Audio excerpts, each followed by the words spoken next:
세계에서 가장 높은 수준의 경찰력과 수사 기법을 보유한 나라는 어디일까요? 대부분의 사람들은 미국이라고 이야기할 겁니다.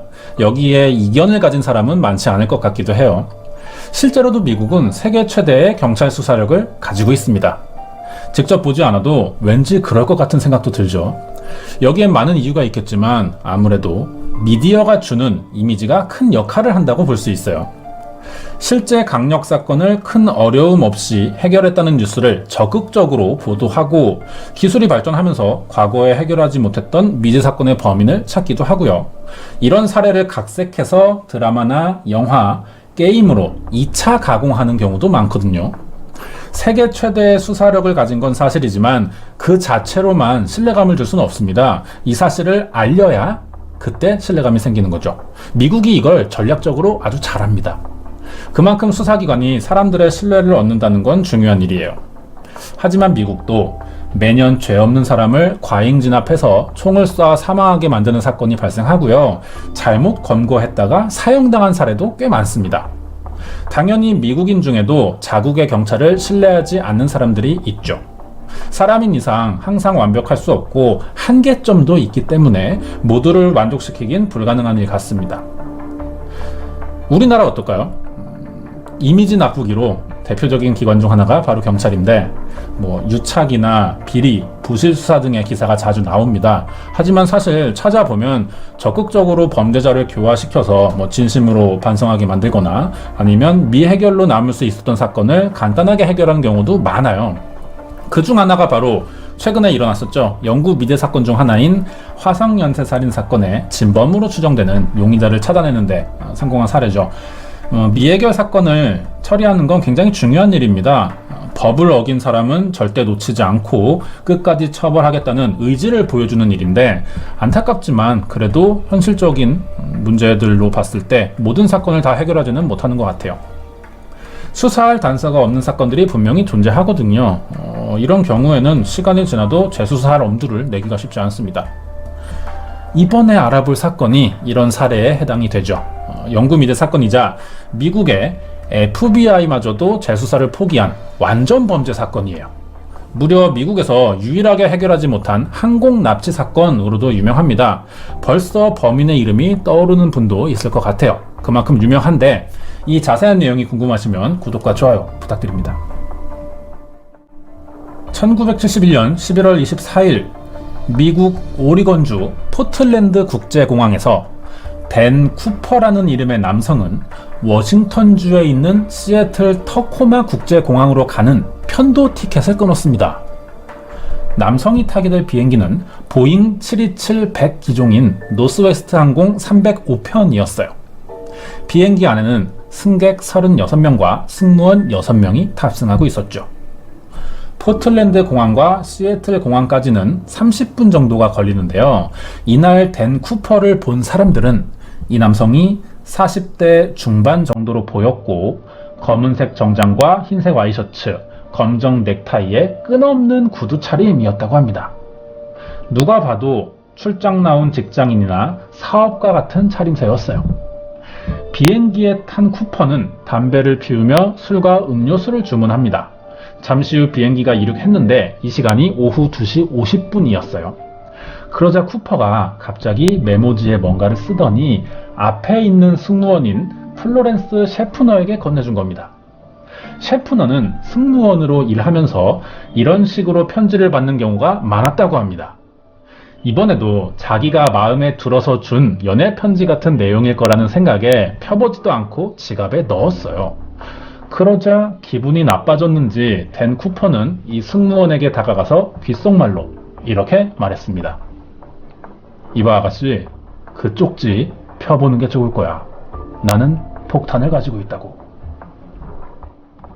셰프너는 깜짝 놀랐지만 비상 상황이 생길 경우를 대비한 매뉴얼대로 침착하게 쪽지를 펴 읽었습니다. 종이에 적힌 글씨는 전부 알파벳 대문자로 쓰여 있었어요. 거기엔 자신의 가방에 폭탄이 들어있으니 죽고 싶지 않으면 옆자리에 앉아서 하는 말을 들으라는 거였습니다. 회사원인 줄 알았던 댄 쿠퍼는 사실 비행기 납치 테러범이었어요. 쿠퍼는 쪽지를 다 읽은 것처럼 보이자 직접 가방을 열어 다이너마이트로 보이는 폭탄을 보여주기도 했죠. 그리고 현금 20만 달러와 낙하산 4개를 담은 가방을 오후 5시까지 준비할 것이고, 비행기가 시애틀 공항에 착륙했을 때 바로 다음 행선지로 날아갈 수 있도록 연료를 주입해주는 차량까지 대기시키라고 자세하게 요구했습니다.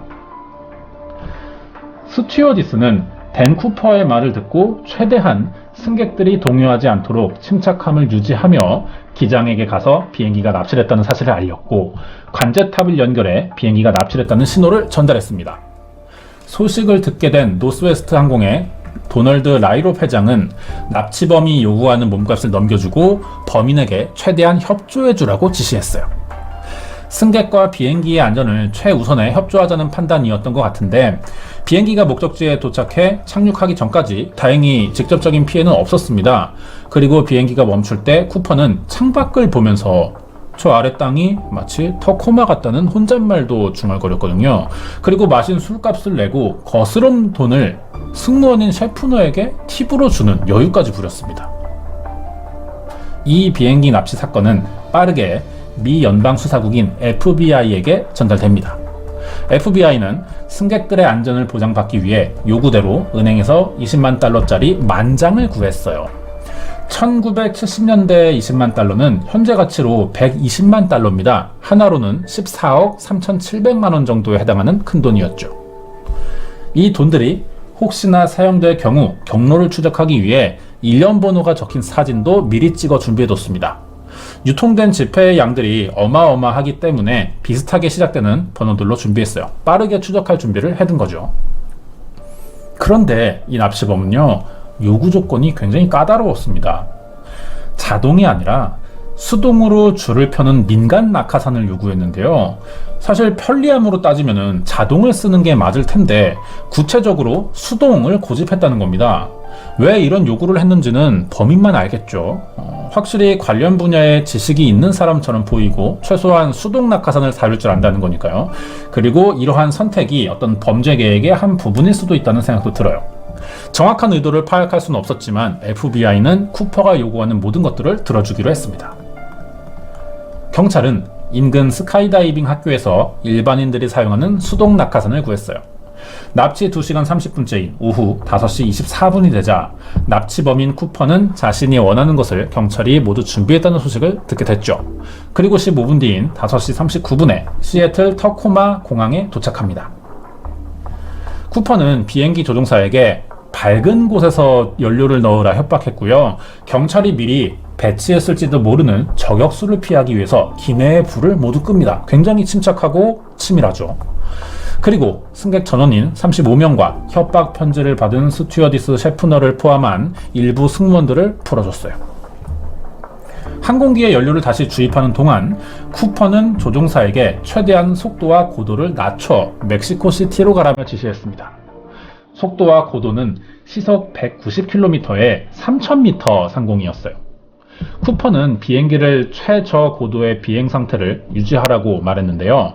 그러자 조종사가 연료 소비가 심해질 것이기 때문에 1600km를 비행한 뒤 다시 연료를 공급받아야 할 거라고 말했습니다. 범인의 목적지까지 갈 수 없다는 뜻이죠.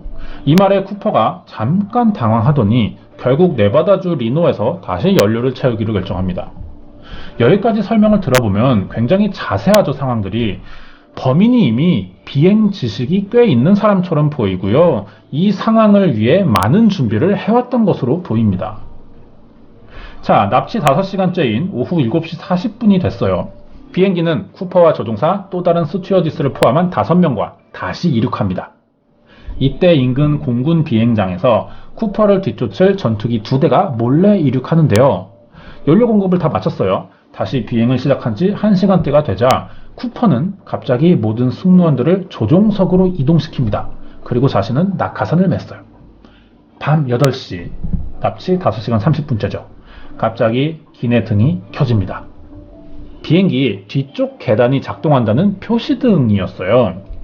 그러다 기내 압력이 서서히 바뀌었다고 하는데 이거는 조종석에 갇혀있던 승무원들의 진술입니다. 기내 압력이 천천히 바뀌더니 비행 도중에 문이 열렸다는 사실을 알게 됐다고 합니다. 쿠퍼가 돈을 들고요. 비행기 뒤편에서 뛰어내린 거예요. 모든 승무원들이 조종석에 갇혀 있었고 객실에 쿠퍼 혼자만 있었기 때문에 탈출 과정을 본 사람은 없는 거죠. 그대로 비행기는 밤 10시 15분쯤이 돼서야 미국 네바다주 레노 공항에 착륙합니다. 이때 대기하고 있던 무장 병력이 비행기 안을 들어가 봤지만 이미 늦은 상태였어요. 탈출했으니까. 비행기를 뒤쫓고 있던 전투기 조종사들이 있었죠. 두 대가 이륙했었는데 전혀 못 봤다고 합니다. 언제 낙하를 시도했는지 전혀 못 봤고 이때 뭐 주변이 어둡기도 했었고요. 비행 전문가들 앞에서 완전 범죄를 저지른 거예요. 어떻게 이렇게 할 수 있었을까 생각해보면 사실 원인은 간단합니다. 아침이나 점심이었다면 발견 가능성 높아요. 하지만 밤중이었고 구름도 낀 날씨였다고 합니다. 거기에 쿠퍼는 검은색 양복 차림이었다고 했죠. 당연히 눈으로 보기 힘들었을 겁니다. 상당히 꼼꼼하게 준비된 계획 범죄라고 볼 수 있어요. 이후 쿠퍼를 찾기 위해 미국은 역사상 최대 규모의 수색 작전을 펼치게 됩니다. 쿠퍼가 떨어진 곳으로 예상되는 지점은 워싱턴주 남서부의 루이스 강이었어요. 이곳을 수색해 봤더니 돈이나 낙하산 전혀 발견되지 않았습니다. 쿠퍼를 놓친 거예요. FBI는 비행기에 탄 사람들의 몸값으로 지급했던 지폐 일련 번호를 공개했고 이 일로 많은 재산 피해를 입은 노스웨스트 항공은 범인을 찾는 데 결정적인 제보를 한 사람에게 몸값으로 사용된 20만 달러 중 15%를 현상금으로 겁니다. 하지만 수사에 도움이 되는 제보는 들어오지 않았고요. 사건은 이대로 미스테리하게 남겨집니다.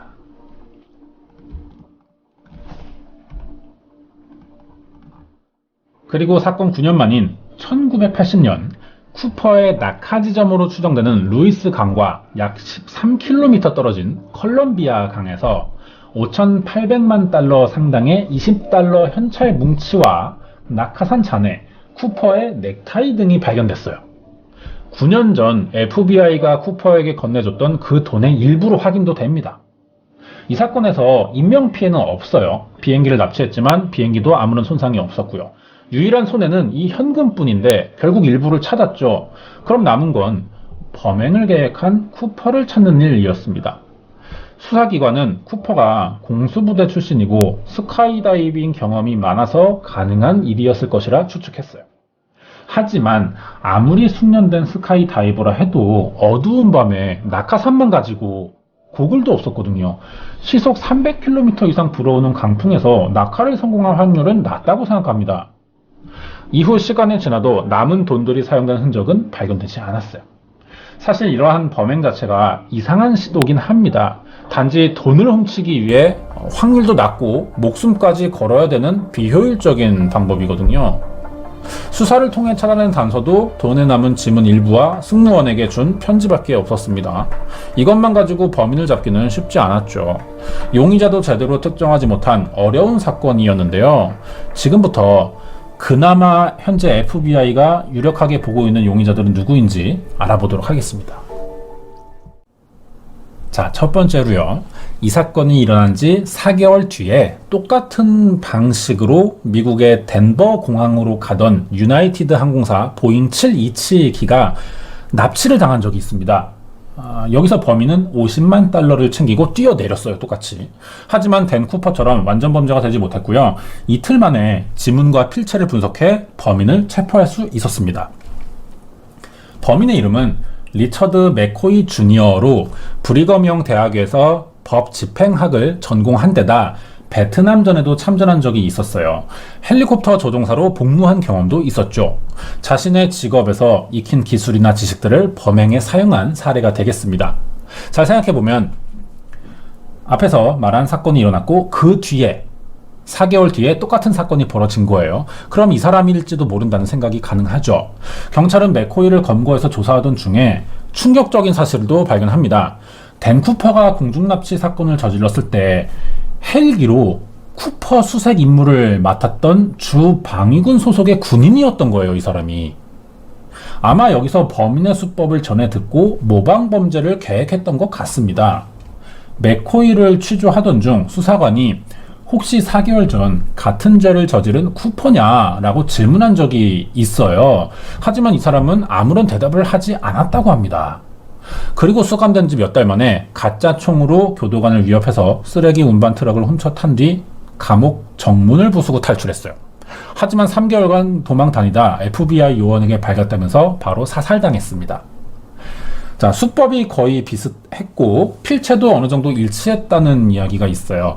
그래서 댄 쿠퍼 공중 납치 사건도 맥코이가 저지른 것이 아니냐는 추측이 있었지만 쿠퍼 사건 당시 오히려 쫓는 위치에 있었던 사람이고요. 맥코이의 범행을 입증할 확실한 단서나 정황, 증거가 없었기 때문에 의심은 가능하지만 진범이라고 할 수는 아직 없는 상태인 거죠. 어디까지나 현재까지는 모방범에 더 가깝다고 볼 수 있습니다. 다음으로 1995년 듀안 웨버라는 남성인데 사망하기 직전 부인인 조 웨버에게 이런 말을 했어요. 자신이 댄 쿠퍼였다는 유언을 남긴 거죠. 이 말이 무슨 뜻인지 궁금해진 아내는 댄 쿠퍼를 조사해보기로 합니다. 그리고 도서관에서 관련 책을 찾아보던 중 빈 공간에 적힌 남편의 글씨를 발견해요. 여기에 남편이 듀안 웨버가 생전에 비행기에서 뛰어내렸다는 악몽을 자주 꿨고 계단에 자신의 지문을 남겨뒀다는 잠꼬대를 했던 것도 기억이 났습니다. 아내는 집에서 오래전 남편이 구입한 것으로 보이는 시애틀 타코마 공항행 비행기 티켓도 발견했고요. 이전에 남편과 시애틀 여행을 간 적이 있는데 여기서 여행 내내 남편이 콜롬비아 강을 바라보면서 뭔가 미련이 남은 듯한 행동을 보였던 것도 떠오릅니다. 이런 정황들을 봤을 때 남편이 댄 쿠퍼 사건의 범인일 수도 있겠다는 생각이 들어서 제보를 했어요. FBI는 얼굴 인식 프로그램을 사용해 듀안 웨버의 사진과 댄 쿠퍼의 몽타주를 비교해 봤더니 그동안 대조해본 다른 3천여 명의 용의자 중 듀안 웨버가 댄 쿠퍼와 가장 일치한다는 결과도 얻을 수 있었습니다. 이 정도면 듀안 웨버가 진범일 수도 있을 것 같아요. 그러자니 이 사람은 이미 사망한 상태라 취조할 수가 없는 거죠. 당사자에게서 말을 들을 수 없는 상태이고요. 그렇기 때문에 함부로 확신할 수가 없어서 결국 용의자 신분으로만 그치게 됐습니다. 자, 다음 세 번째는 마지막인데요. 존 리스트라는 사람이에요. 주요 용의선상에 올랐었죠. 왜냐하면 이 사람은 예전에 아무 이유 없이 가족을 몰살한 다음 18년간 잠적했던 사람입니다. 댄 쿠퍼의 몽타주와 아주 비슷한 사람 중 한 명이기도 했고요. 체포 당시 이 사람의 계좌에 댄 쿠퍼가 비행기 납치를 하면서 FBI에게 요구했었던 그 20만 달러가 정확히 들어있었어요. 하지만 리스트는 자신이 쿠퍼가 아니라는 말을 했고 잡힌 시점에서 이미 1급 살인죄로 종신형이 거의 확실시 되던 상황이었습니다. 그래서 뭐 댄 쿠퍼의 범행이 자신이라고 자백을 해도 크게 달라질 건 없었어요. 그래서 FBI는 이 사람을 취조하는 건 의미가 없다라는 판단을 해서 용의자에서 제외했습니다. 참고로 이 사람은 죄질이 나쁘다는 이유로요. 1990년 5월 1일에 5번의 종신형을 받았고 교도소 수감 중에 2008년이었죠. 폐렴으로 사망했습니다. 이렇게 유력한 용의자들이 있었지만 모두 사망하자 더 이상 정확한 수사를 할 수 없게 되면서 결국 미제 사건이 된 거죠. 댄 쿠퍼가 비행기에서 뛰어내린 뒤부터 전혀 행적이 발견되지 않았기 때문에 사람들은 살아있긴 한 건지 생사를 궁금해하기 시작했습니다. 낙하 직후 사망했을 것이라 주장하는 사람들은 사건 당시 날씨 상태와 예상되는 낙하 지점을 봤을 때 산속 강에 떨어졌을 확률이 높고 밤이었던 데다 산속이라면 체온이 떨어지기 좋은 환경이죠. 그래서 동사했을 것이라고 생각했는데요. 사건이 일어났을 때가 11월이기도 했고요. 예상 낙하 지점인 루이스 강엔 폭풍우도 치고 있었습니다. 그래서 온전하게 낙하에 성공하지 못했을 것이라는 이야기죠. 그러자니 시신과 나머지 5,800달러가 다른 장소에서 발견됐고 추락 예상 지점과 꽤 먼 거리이기도 했기 때문에 댄 쿠퍼가 안 좋은 환경에서 낙하를 했지만 결국 생존했고 어딘가에 숨어 살고 있을 것이라는 의견도 남아 있습니다. 댄 쿠퍼의 나이는 정확하지도 않아요. 하지만 몽타주로 봤을 때 40대에서 50대 사이의 중년이라고 추정되고요. 이런 상태에서 지금은 40년이 더 지났죠. 그래서 평균 수명을 훨씬 넘겼을 겁니다. 그렇다면 그 당시 생존을 했어도 아직까지 살아있을 가능성은 아주 낮아 보이죠. FBI는 지난 45년 동안 끈질기게 이 사건을 수사했어요. 하지만 2016년 7월 8일 수사를 무기한 중단합니다. 오랜 시간 투자했지만 전혀 진행되지 못했고 금전적인 손실 외에 인명피해도 전혀 없었기 때문에 다른 사건들에 더 집중하려는 것 같습니다. 이렇게 FBI는 공식적으로 사건 수사를 중단했어요. 하지만 약 2년 만인 2018년 6월 독자적으로 수사를 해오던 미국의 사설탐정팀이 전직 조종사였던 로버트 렉스트로라는 남성을 용의자로 지목한 적이 있습니다. 이유는 로버트가 FBI에 편지를 보낸 적이 있는데 필적 대조해보니까 댄 쿠퍼와 일치했다는 거예요. 하지만 어디까지나 이거는 사설탐정팀의 개인적인 주장이고요. 결정적으로 사건 당일 댄 쿠퍼를 직접 봤던 승무원들은 얼굴이 다르다고 증언했어요. 그래서 용의선상에 오르진 않았습니다. 댄 쿠퍼는 정말 낙하에 실패하면서 사망했는지 아니면 범행에 성공해 어딘가에 숨어 살고 있었는지 또 아니면 현재 살아있긴 한 건지 많은 것들이 궁금한 상태인데요. 사건은 벌어졌지만 아무것도 알 수 있는 건 없습니다. 미스터리한 사건이에요. 여기까지입니다. 미국의 완전 범죄 중 하나인 댄 쿠퍼 공중납치 사건 파일이었습니다. 관련된 이야기 해보자면 만약 그날 댄 쿠퍼가 사망하면서 범행에 실패했다는 가정을 해도요. 사건 내막을 다 밝혀내진 못했기 때문에 완전 범죄라고 볼 수 있는 거죠. 범인을 찾아보려고 오랫동안 갖은 노력을 다 했어요. FBI가. 하지만 모두 실패했고 수사기관에서도 포기를 한 상태니까 앞으로도 해결될 가능성은 아마 거의 없을 것으로 보입니다. 자, 이 사건이 미국에서 하이제킹이나 영구 미제 사건을 이야기할 때 항상 빠지지 않을 정도로 유명한 사례가 됐습니다. 이 뒤로 영화나 미드에서 댄 쿠퍼 공중납치 사건이 연상되는 장면들을 많이 사용하기 시작했어요. 여러분이 만약 돈가방을 들고 뛰어내리는 정장 차림의 남성을 영화나 드라마에서 봤다면은 아마 이 사건을 각색한 장면이라고 생각하셔도 될 것 같습니다. 워낙 유명한 사건이라 그 뒤로 모방 범죄도 많이 있었어요. 하지만 아무도 성공하지는 못합니다. 이 수법을 사용했다가 붙잡히지 않은 사람은 댄 쿠퍼밖에 없습니다. 다음으로 이 사건이 벌어진 이후에 보잉 727기 기종의 비행기들은요, 비행 중에 이 뒷문이 열리지 않도록 하는 장치를 달 수 있게 모두 개조됐어요. 이 장치의 이름이 쿠퍼 베인이라고 합니다. 범인의 이름을 딴 장치인데 같은 사건이 다시 일어나지 않도록 각인하는 효과가 있을 것 같아요. 새로 만들어지는 비행기들은요, 쿠퍼 베인을 달지 않고요, 애초에 비행 중 내부에서 열 수 없도록 설계되기 시작했죠. 해외에서 이 사건은 댄 쿠퍼 하이제킹이라고 부릅니다. 그런데 범인의 실제 이름이 댄 쿠퍼가 아니에요. 아무것도 밝혀지지 않았어요. 그런데 왜 쿠퍼라는 이름이 붙었냐면 용의자로 추정되는 사람 중 한 명의 이름이 실제로 댄 쿠퍼였거든요. 이때 기사가 잘못 나간 거예요. 그래서 범인의 이름이 댄 쿠퍼인 것처럼 굳어지게 됐고 계속 쓰이게 된 거죠. 이 사람은 억울할 겁니다. 하지만 이미 걷잡을 수 없이 알려진 뒤라서 정정할 수도 없고요. 범인의 이름이 밝혀지지 않아서 어쩔 수 없이 경찰이나 FBI에서도 계속 댄 쿠퍼 사건이라고 부르고 있는 것 같고 언론도 그렇게 사용하고 있고요. 그런 상태입니다. 용의자의 이름을 함부로 공개하면 안 되는 이유를 여기서 찾아볼 수 있는 거죠. 만약 아니면은 그 다음부터 돌려놓을 수가 없기 때문이에요. 마녀 사냥이라는 말 들어보신 적 있죠? 이번 사건의 주제인데 잠깐 이야기하고 넘어가 보겠습니다. 마녀 사냥은 영화나 책에서 역사물을 다룰 때 가끔 쓰이는 소재고요. 지금 예능 프로 제목이기도 하고 이런 것들이 떠오르는 정도예요. 마녀라는 게 실제로 존재하지는 않죠. 그래서 죄 없는 사람을 마녀로 표현하고 죄인으로 몰아가거나 아니면 이름이 알려진 유명인들이 어떤 잘못을 했을 때 상대적으로 과도한 처벌을 요구하는 사회적인 현상, 이 정도로 보는 게 타당한 것 같은데요. 지금은 이렇게 쓰이는 말이 됐지만 실제 마녀 사냥이 인류 역사에 존재하던 때가 있었어요. 이 부분은 종교와 역사를 알아야 하고 복잡한데 간단하게 이야기하자면 16에서 17세기쯤에 유럽은 종교적 사상이 절대적으로 사회를 지배하던 때였어요.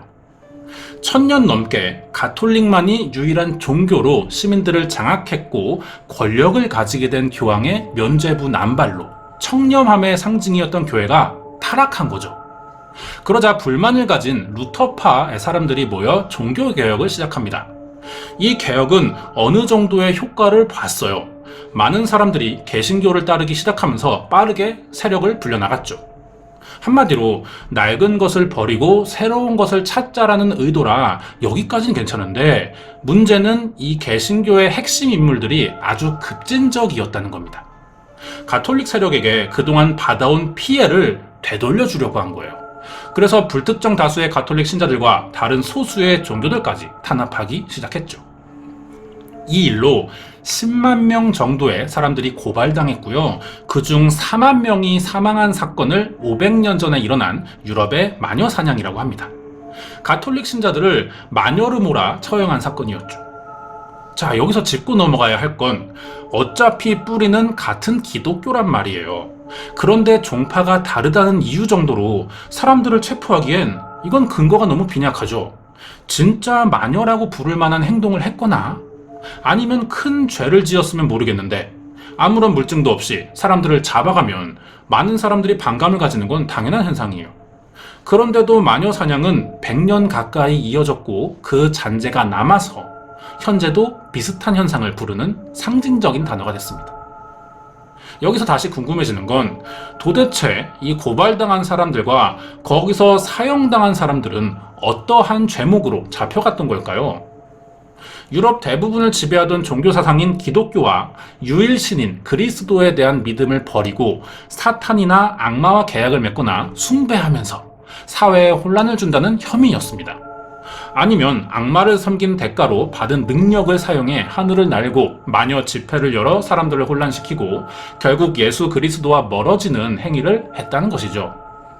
지금 이 얘기를 들으면 다들 황당해할 겁니다. 누군가를 처벌하려면 그 근거가 되는 정황이나 증거, 증인, 피의자의 범행 시인이 있어야 구속과 처벌이 가능하니까요. 아주 상식적인 얘기죠. 그런데 마녀 사냥이 일어나던 시대는 익명의 고발만 있어도 사실과 상관없이 법의 심판을 받을 수 있었어요. 억울한 사람들은 그만큼 많이 생겨났고요. 일단 악마라는 자체가 종교나 가상의 콘텐츠에서만 볼 수 있는 상징적으로 있는 허구의 존재이기 때문에 실제로 악마를 본 사람은 아무도 없죠. 하지만 마녀 사냥이 있던 시기는 이성보다 종교적 믿음이 주가 되던 사회였고 과학기술은 한참 뒤떨어져 있기도 했어요. 심각한 대기근이 찾아오자 막대한 경제적 피해를 입었고 흑사병도 있었죠. 인구의 3분의 1이 사망할 정도로 엄청난 재앙이 일어났었습니다. 현재의 과학기술로도 자연재해의 원인을 정확히 알 수 없는 데다 100% 예방할 방법도 마땅하지 않은데 몇백 년 전엔 더 심각했겠죠. 그때는 자연재해가 신의 분노라고 생각했거든요. 정확한 원인을 알 수 없는 데다 마땅한 대처법도 없던 유럽 사회는 이 모든 일의 원인을 악마나 마녀의 탓으로 돌렸고요. 이렇게 잡아들인 사람들을 고문해서 강제로 자백을 얻어낸 뒤 화형시키거나 물에 빠뜨려 죽이는 식으로 죄 없는 사람들을 죽여댔습니다. 이 마녀 재판에 반감을 가지는 사람들은 의외로 아무도 없었고요. 재미거리로 즐기는 사람들도 나타났어요. 하지만 오랜 동안 이런 현상이 이어지자 사람들이 점점 뭔가 잘못됐다라는 생각이 들기 시작했죠. 제도의 잘못 때문에 반발심이 생긴 겁니다. 정확한 증거나 정황도 없이 무고한 사람들을 죽이는 것은 잘못된 일이고 이웃을 내 몸과 같이 여기라는 예수의 가르침에도 어긋났기 때문이에요. 그러자 이런 점을 인식한 유럽의 사법부는 마녀로 지목되는 기준을 강화합니다. 이렇게 18세기 말부터 마녀 사냥이 조금씩 줄어들었고요. 21세기가 돼서야 요한 바오로 2세 교황이 마녀 사냥은 부인할 수 없는 교회의 큰 잘못이라고 인정하면서 완전히 사라지게 됐죠. 마녀 사냥이라는 네 글자엔 이런 역사가 들어있어요. 그런데 이 마녀 사냥이 20세기 들어 갑자기 또 등장합니다. 이번엔 유럽이 아니라 유럽과 전혀 상관없을 것 같은 지구 반대편의 아주 작은 마을에서 일어났어요. 어떤 사건이었는지 궁금하시면 구독과 좋아요 부탁드립니다. 때는 1913년 영국 블랙번에서 사라 앨런 로버츠라는 여성이 마을 주민에게 마녀로 의심받아 신고당하는 일이 생깁니다. 이유는 이 여성이 평소 아이스크림 위에 피를 부어 먹는 것을 좋아했고 아들의 목덜미도 물어뜯었다는 거예요. 이야기를 들었을 때 심각한 일처럼 느껴지지만 정작 아무런 증거도 없이 목격자들의 증언만 믿은 재판부는 사라를 바로 마녀 재판에 세웠어요. 그리고 사라는 뱀파이어 신부라는 누명을 쓰고 억울하게 사형당했죠. 이렇게 죽은 사라 앨런은 죽어서도 편하게 눈을 감지 못했다는데요. 뱀파이어 신부로 몰려 사형을 당했으니 마을 공동묘지에 묻히면 이 지역이 저주를 받을 거라면서 주민들이 반대하는 겁니다. 그러는 바람에 영국 전역을 떠돌며 남편이 아내를 묻을 장소를 찾아다녔지만 아무도 받아주는 곳이 없었어요. 남편은 하는 수 없이 아내의 시신을 배에 싣고 전 세계를 떠돌니다. 그러다 지구 반대편인 페루의 작은 항구 도시 피스코라는 곳까지 가게 됐어요. 딱한 사정을 들은 이곳의 주민들은 사라의 시신 안장을 허락했고 사망한 지 1년 만에 드디어 땅속에 묻힐 수 있게 됐죠. 사라가 죽은 건 억울한 일이었지만 그래도 다행히 괜찮은 결말을 맞이한 것 같아요. 이야기가 여기서 시작됩니다. 사라가 안장되고 몇 년 뒤 이 마을에 이상한 일들이 생기기 시작했어요. 남편은 아내를 묻은 뒤 다시 영국으로 돌아갔기 때문에 이곳에서 무슨 일이 일어나고 있는지는 전혀 알지 못했죠. 사라가 묻힌 공동묘지에 수상한 여성이 걸어다니고 있다는 소문이 퍼진 거예요. 처음엔 아무도 이 말을 믿지 않았어요. 그런데 시간이 지날수록 이 여성을 봤다는 목격담이 늘어나자 사람들은 결국 소문을 사실처럼 믿게 됩니다. 일시적인 현상일 거라고 생각하는 사람들도 있었지만 생각과 다르게 10년이 지나도 수상한 여성을 봤다는 제보는 계속 늘어났고요. 심지어 인상착의와 하는 행동들까지 일치하자 결국 경찰이 현장에 출동하는 지경까지 이르게 됐죠. 단순한 소문으로 시작했지만 너무 많은 사람이 믿고 있었기 때문에 이러다 마을 사람들이 피해를 보거나 이 상황을 악용하는 범죄가 일어날 수도 있어서 더 이상 내버려두면 안 된다는 생각이었던 것 같아요. 현장에 도착한 경찰이 직접 소문의 여자를 찾아다닙니다. 그리고 얼마 지나지 않아서 아무도 없는 공동묘지에 부스럭거리는 소리가 들리기 시작했죠. 소리가 들리는 곳은 사라 앨런이 묻힌 자리 근처였어요. 여기서 수상한 그림자 하나도 보게 됩니다.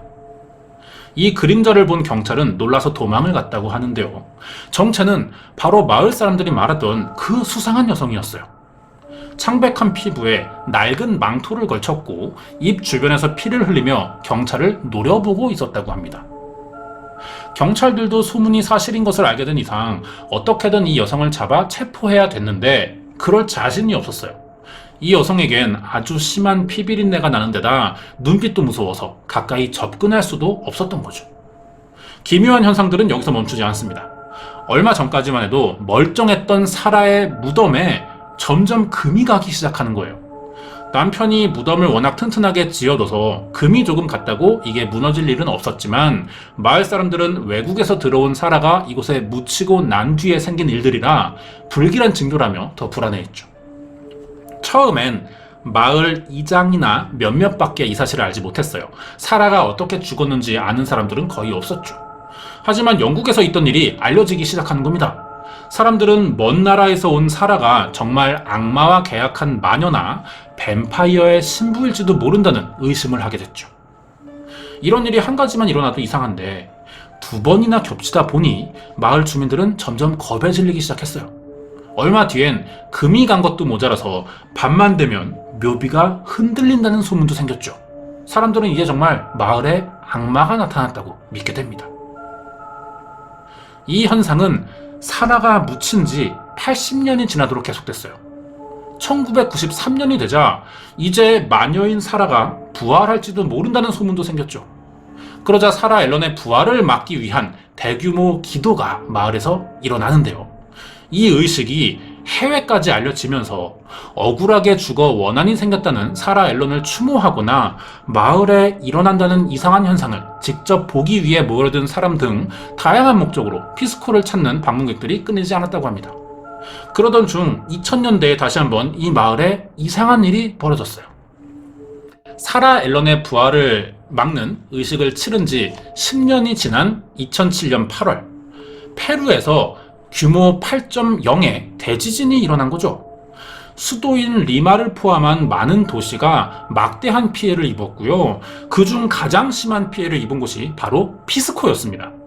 이 마을에서만 500명이 사망했고 1,400명 이상이 다쳤는데 주말이었어요. 그래서 성당을 찾아온 사람들도 많았거든요. 이 성당에서만 200명 이상이 매몰되기도 했죠.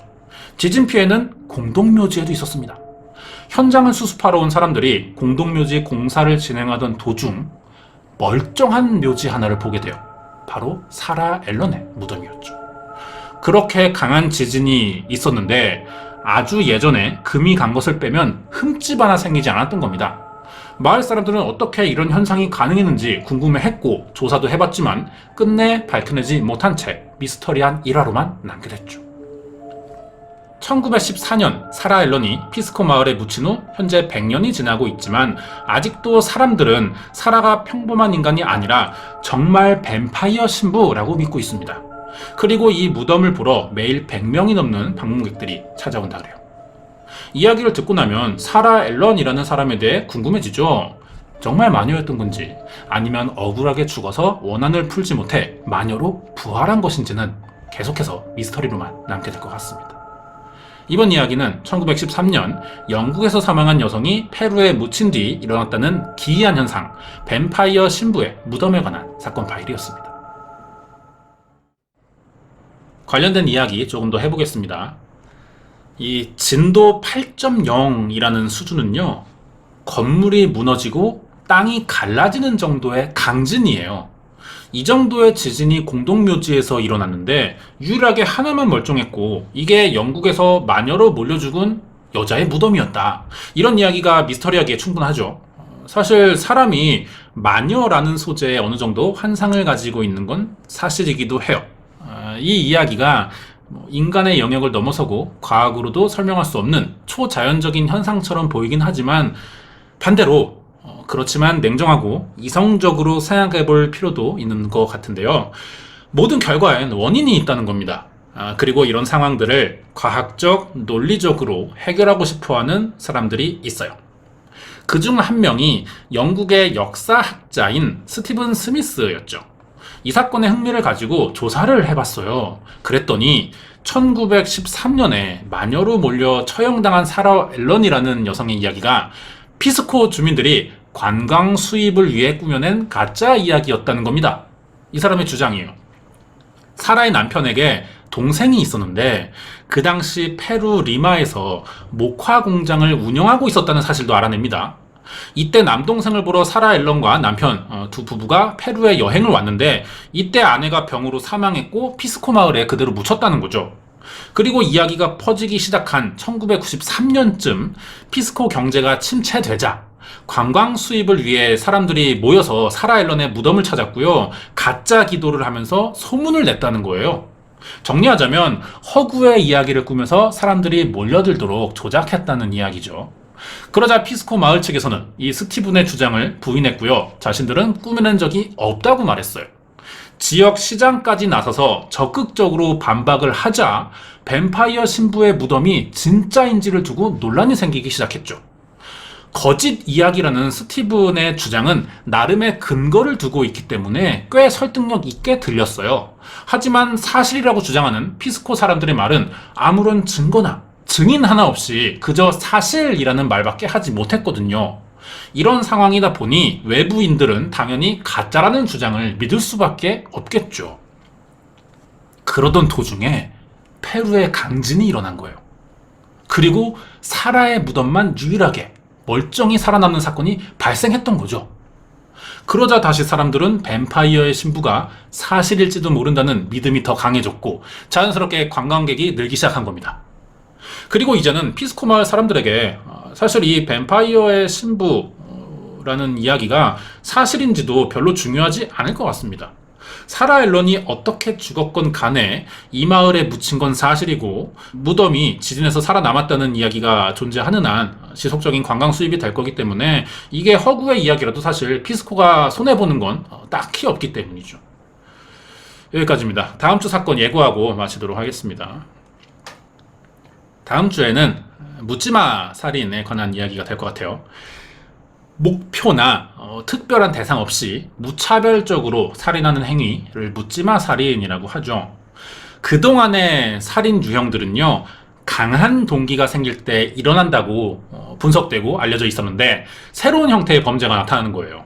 범죄 전문가들도 예측이 쉽지 않다는 무서운 점이 있죠. 이런 범죄를 저지르는 사람들의 공통점은요, 특정 대상을 정하는 것이 아니라 비슷한 유형 중에 하나를 고르는 이런 경향이 있다는 거예요. 어떤 대상이나 특정 성별에 강한 원인이 있거나 단순히 쾌락을 위한 살인 행위로 나타날 수도 있죠. 그런데 실제로 이 묻지마 형태의 살인 행위가 생각보다 자주 일어나고 있다는 거예요. 다음 주에 준비할 사건이 이 형태를 가지고 있거든요. 간략하게 설명을 하자면 2003년 7월 5일이었어요. 미국 플로리다주에서 술집 종업원으로 일하던 산드라 로조라는 여성이 집으로 가던 중 차 안에서 살해된 채 발견되는데 8발의 총을 맞아서 사망했다고 합니다. 정확한 사인을 알아야 하니까 부검을 해봤더니 범인은 가까이서 총을 쏜 것으로 보이는데 이 여성이 차 안에서 도망치려다가 총알을 모두 빗맞았대요. 그래서 안타깝게 과다출혈로 사망한 거죠. 빨리 응급처치를 했고 병원을 옮겼으면 살았을 수도 있던 겁니다. 그리고 문제는 당시에 현장을 본 목격자가 전혀 없었어요. 그래서 산드라 로조 살인 사건이 6개월 만에 피해자와 원한 관계에 있을 만한 주변 사람들을 모두 찾아도 용의 선상에 둘 수 있는 사람이 없었는데 우연히 20살의 어떤 여성을 체포합니다. 그리고 재판까지 다행히 열렸어요. 이때 재판부는 충격적인 사실을 알게 됩니다. 용의자는 사건 이전에 살인이 아니라 아무런 범죄 전과가 없고 심지어 학교 성적도 좋았던 데다 주변 사람들과의 관계도 나쁘지 않은 우등생이었다는 거예요. 묻지마 형태의 살인을 하는 사람들은 적어도 자기 생활이나 아니면 사회에 대한 불만 정도는 있는 편이거든요. 그런데 이 사건의 용의자는 그렇지가 않다는 거예요. 그렇다면 왜 한 번도 만난 적 없는 피해자를 살해했냐는 거죠. 그 이유는 다음 주에 자세히 알아보도록 하겠습니다. 오늘은 여기까지. 사람이 모이는 곳엔 언제나 여러 가지 현상들이 발생합니다. 좋은 쪽이거나 나쁜 쪽 모두 일어날 수밖에 없는데 문제는 이런 일들이 아주 불시에 무방비 상태에서 받아들여야 한다는 거예요. 알려고 하지도 않았고 알고 싶지 않았을 수도 있습니다. 범죄 사건을 목격한 사람들의 이야기죠. 현장을 목격한 사람은 이날 기억이 평생 남을 거예요. 이게 끝이 아닙니다. 계속해서 목격자나 참고인 신분으로 경찰의 조사를 받을 수도 있고요. 언론의 관심도 이어지다 보면 정상적인 생활이 불가능해지거나 심리적으로 불안해질 수도 있어요. 목격자라는 사람 뒤에는 이런 부작용도 따르는 경우가 생깁니다. 하지만 이런 상황을 감수하고 피해자가 억울하지 않도록 신고하는 사람들이 있기 때문에 이야기가 알려질 수 있었고 사건 해결에 도움이 될 만한 정보가 공개되기도 합니다. 이번 이야기도 목격자가 현장을 발견하고 경찰에 신고하지 않았다면 평생 알려지지 못했을 거예요. 오랫동안 해결되지 못했습니다. 아직도 미제 사건으로 남아있어요. 하지만 경찰은 피해자의 신원과 사건이 왜 이러는지 밝히기 위해서 수사를 계속하고 있습니다. 어떤 사건인지 궁금하시면 구독과 좋아요 부탁드립니다. 이야기는 1970년으로 거슬러 올라갑니다. 노르웨이 베르겐 근교에 위치한 울리켄 산의 북쪽 언덕을 지나던 남성과 두 딸이 쓰러져 있는 여성을 발견하면서 시작되는데요. 발견 장소는 이스다렌 계곡이나 죽음의 골짜기라고 불리는 곳이었습니다. 처음엔 이 여성이 술에 취해 누워있는 거라 생각했어요. 곧 날이 어두워지고 위험해 보여서 깨우려고 가까이 가봤습니다. 그런데 자세히 보니 나체 상태로 몸 일부가 불에 타 있는 시신이었던 거죠. 놀란 남자와 딸들은 시내로 내려가 경찰에 신고합니다. 경찰과 법의학자가 현장에 도착해 보니 이렇게 황당한 사건은 처음 본다는 반응이었어요. 죽은 여성 주변에는 수면제 12알과 도시락, 술병, 휘발유 냄새가 나는 플라스틱병 2개, 이름이 새겨진 오래된 은색 숟가락이 떨어져 있었습니다. 불에 타다 남은 여권도 발견됐어요. 그럼 이제 시신을 수습하고 소지품과 여권을 조사해 신원을 밝힌 뒤 이 여성이 어떻게 사망한 것이고 타살이라면 범인을 추적하면 되겠죠. 자, 법의학자가 시신을 부검해 보니 이스다렌 계곡에서 발견된 여인의 사인은 일산화탄소 중독이었습니다. 그런데 현장엔 연기를 피운 흔적이 없었거든요. 야외기도 하니까 일산화탄소에 의한 중독은 어려워 보이긴 합니다. 이대로면 아마 이 여성은 다른 장소에서 중독이 돼 사망했고 이 계곡에 버렸을 가능성이 높아요. 그런데 도중에 이 여성의 혈액에서 수면제 성분이 검출됐어요. 50알 정도를 먹어야 나오는 수치였는데 현장에 떨어져 있던 수면제 12알이 있었죠. 같은 성분의 약이었습니다. 그렇다면 다시 정리해보면 누군가 이 여성에게 수면제를 먹인 뒤 정신을 잃게 했고 주변에 불을 피워 이산화탄소 중독을 일으킨 다음 현장을 정리하고 도망쳤다고 봐야 될 것 같은데요. 사실 현장만 가지고는 예측이 좀 불가능한 사건인 것 같아요. C씨는 목에 생긴 타박상이 있었습니다. 그리고 손에 지문이 모두 지워져 있었어요. 지문이 훼손됐으니까 신원을 알 수 없습니다. 그래서 치아 상태를 통해 조회해 보려고 했는데 남미에서 치과 진료를 받은 적이 있던 거예요. 그런데 어느 나라에 살고 이름이 뭔지는 또 알 수 없습니다. 먼저 여권이 발견됐었죠. 이걸로 찾으면 되지 않나 생각할 수 있습니다. 그런데 당시에 발견된 여권은요 8개였어요. 모두 신분이 다른 여권이었습니다. 불에 타기도 했고 어렵게 신원을 조회했는데 모두 가짜로 밝혀졌어요. 이것들이. 여기서 더 납득하기 어려운 상황은 여성은 옷이 벗겨진 채 발견됐지만 주변엔 옷이 있었거든요. 그런데 이 옷들이요 상표가 전부 뜯어져 있는 거예요. 현장에서 발견된 물건들은 모두 어느 회사에서 만든 것인지 알 수 없도록 로고나 이름들이 다 지워져 있었습니다. 이 여성을 살해한 범인이 신원을 감추기 위해서 굉장히 많은 노력을 한 것 같죠. 수사가 어려워진 경찰은 수사팀을 들렸어요. 어떻게든 이 여성의 신원을 밝혀내려고 했습니다. 자, 시신이 발견된 지 3일 뒤인 1970년 12월 2일 결국 경찰은 베르겐 기차역 내에 있던 화물 보관소에서 여행 가방 2개를 찾아냈고 이 안에 들어있던 선글라스에서 사망한 여성의 것으로 보이는 지문을 찾아내게 됩니다. 하지만 여기서 더 큰 문제 발생하는데요. 가방을 열어보니 오히려 더 이해하기 어려운 사건이 돼버렸습니다. 안에 들어있는 물건들이 모두 일반인들이라면 소지하기 어려운 물건들이었어요. 물건들의 상태가 아주 수상했던 겁니다. 가방 속에 들어있던 것들은 냉전 시대에 서독에서 쓰던 독일의 화폐 500마르크와 노르웨이의 130크로네였고 상표가 제거된 옷과 처방한 의사의 이름과 날짜까지 지워진 연고가 있었어요. 그리고 머리빗, 그리고 시신 옆에 있던 것 같은 상태의 은수저가 또 하나 있었습니다. 특이한 모양의 드레스와 가발, 안경도 들어있었어요. 그러니까 이 물건들을 종합해보면 자신의 정체를 숨겨야 하는 직업의 사람들이 가지고 있을 것 같죠. 메모장도 하나 발견됐거든요. 이게 가장 문제였어요. 문장들이 전부 암호로 적혀 있던 겁니다. 해독을 해봤어요. 그러니까 이 여성이 그동안 다녔던 여행지로 보이는 목록이라고 추정됐습니다. 마지막으로 가방에서 어느 이탈리아 사진작가가 만든 엽서 하나가 나왔는데 경찰은 해당 작가를 수소문해서 찾아가 봤습니다. 그리고 이 엽서를 보여주면서 사망한 여성에 대해 알고 있는지 물어봤는데 사진 작가가 하는 말이 이 여성을 노르웨이 로엔에 위치한 알렉산드라 호텔에서 만났고 저녁 식사도 같이 했었답니다. 이때 자기를 소개하는데 남아프리카 공화국 요하네스버그 북쪽에 위치한 작은 마을에서 6개월 전에 이사 온 것이라고 이야기했대요. 사진 작가를 찾아서 정보들을 들을 수 있었어요. 하지만 그래도 사건 해결에 도움이 될 만한 것들은 아니었습니다. 대신 이 여성을 본 적이 있다는 목격자들의 제보가 들어오기 시작했죠. 이스다렌 계곡에서 발견된 여성은 평소 가발을 착용했고 프랑스, 독일어, 네덜란드어, 영어 등 다국어를 구사했다고 합니다. 노르웨이 베르겐 시내 호텔 몇 곳을 간 적이 있었고요. 계속 핑계를 대면서 여러 번 방을 바꿨다고 합니다. 근무하고 있던 호텔 직원에게는 자신을 여행 중인 영업사원이라고 소개한 적이 있었고 가구 수집가라고 말한 적도 있었어요.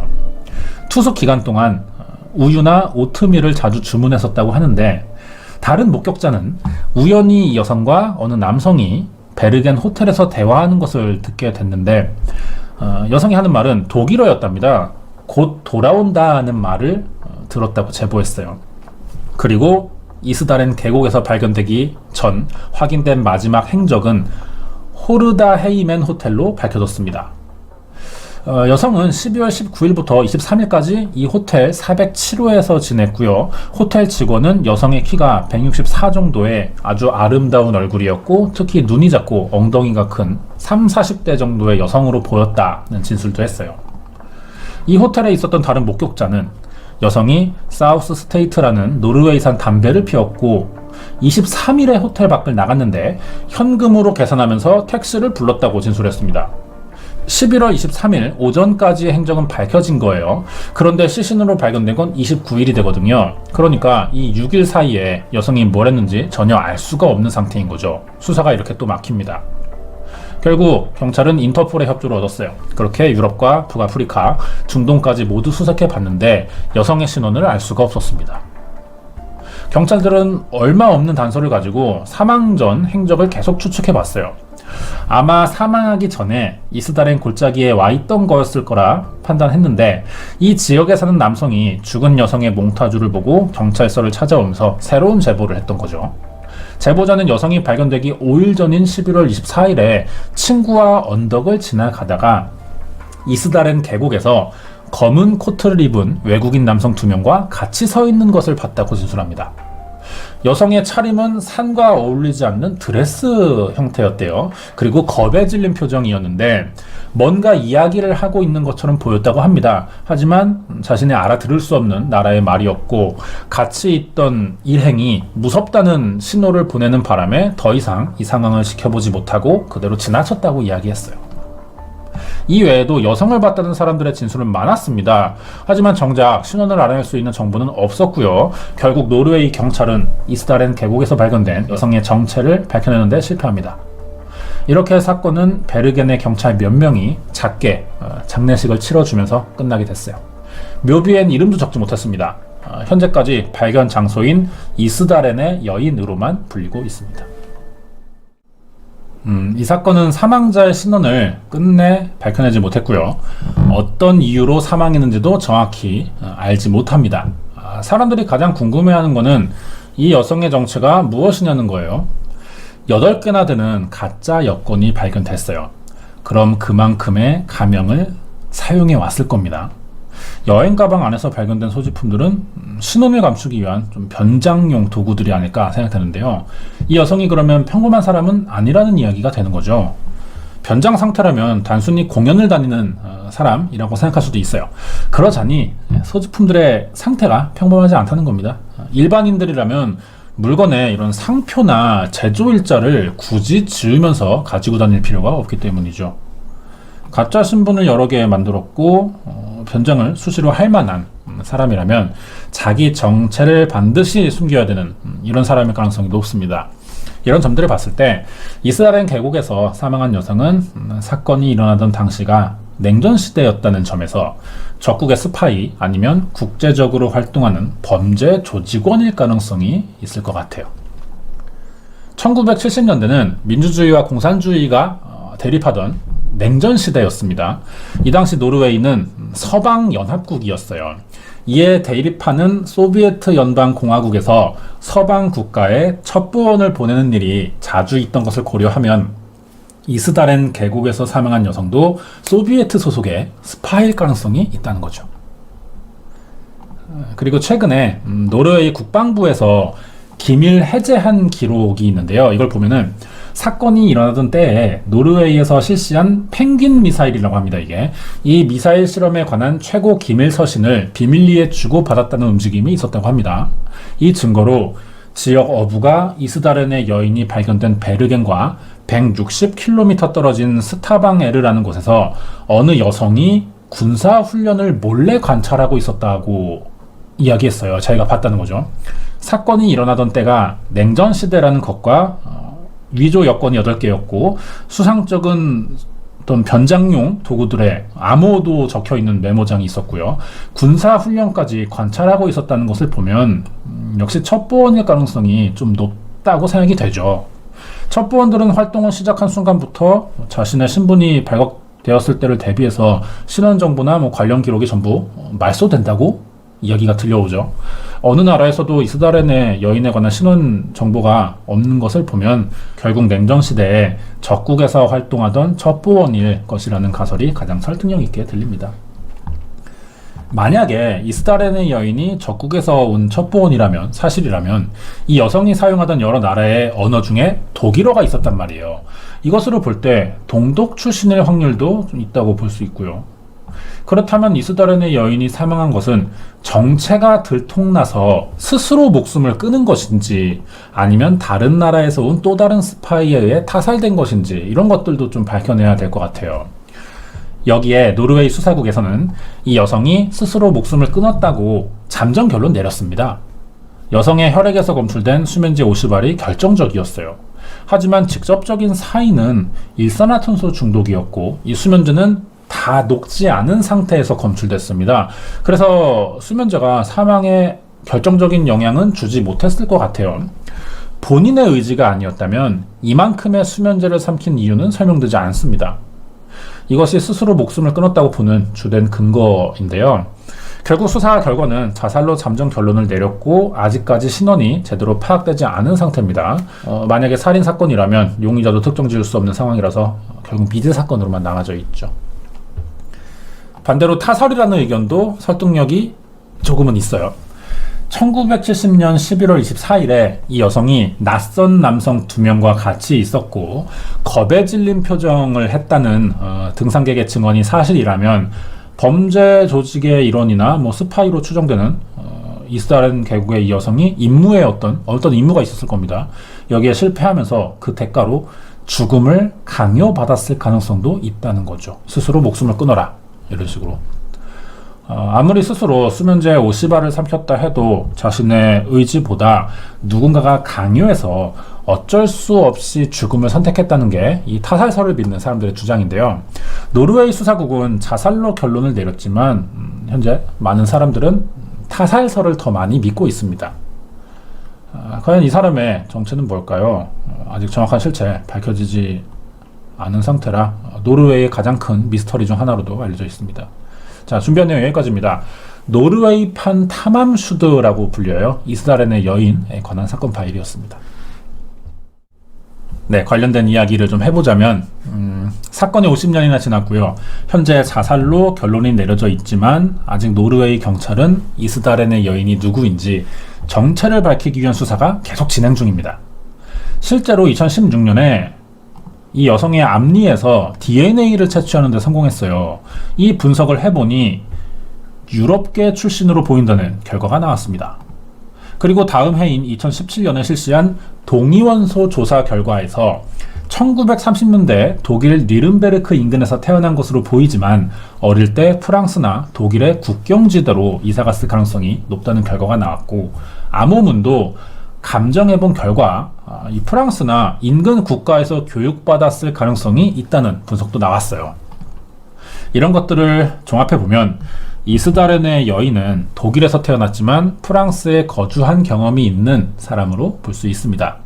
목격자들의 독일어와 프랑스어를 사용했다는 증언과도 일치하는 결과죠.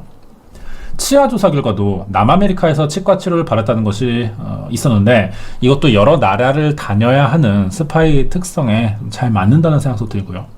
사건이 오래 지났지만 점점 내막이 최근 들어 밝혀지고 있습니다.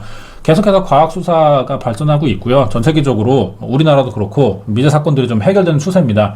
그렇기 때문에 이 사건을 기억하고 있는 제보자가 나타나 준다면 결국 이 이스라엘의 여인 정체도 밝혀질 수 있을 거라는 생각이 듭니다. 준비한 내용 여기까지입니다. 네, 미스터리한 사건 사고 전해드리고 있는 신주입니다.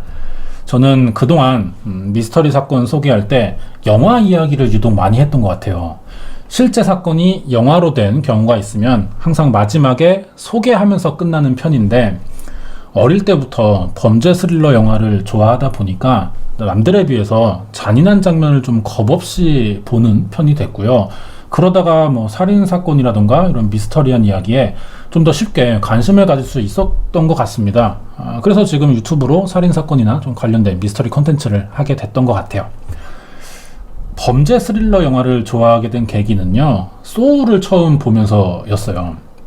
주인공이 뭔가 잘못한 사람들을 잡아와서 목숨을 걸고 게임을 시키는 그런 내용이죠. 게임이 항상 이렇게 시작됩니다. 자네는 평소 뭔가를 소중히 하지 않았지. 이제 그것을 배워볼 차례네. 이러면서 잡혀온 사람들이 어떤 대가를 치러야 됩니다. 그리고 잘못을 반성하게 만들겠다. 뭐 이런 의도인데, 문제는 정작 그걸 시키는 사람이 범죄를 저지르고 있다는 거죠. 범죄자를 통해 범죄자를 반성시키겠다, 이런 생각은 아주 재밌는 것 같아요. 영화니까 재밌는 거고요. 실제와 상관없이 상상할 때만 재밌는 겁니다. 그래서 제가 소울 시리즈를 전부 다 챙겨봤었고, 개봉할 때마다 영화 해석이나 다양한 정보들도 좀 찾고 싶어서 소울을 많이 검색해봤어요. 그러다가 예전에 이상한 내용 하나를 보게 됐습니다. 누가 이 영화 내용을 그대로 따라하면서 인터넷에 글을 쓴 거예요. 우리나라에서 있었던 일입니다. 대신 이 사람은 고양이 사진을 보여주면서 시키는 대로 하지 않으면 이 고양이를 죽이겠다고 사람들을 협박한 적이 있어요. 그래서 이 사람을 캣소우라고 불리게 됐고요. 실제 경찰 수사도 있었습니다. 하지만 범인을 찾지 못했어요. 어떻게 된 사건인지 자세한 내용이 좀 궁금하시면 구독과 좋아요 부탁드립니다.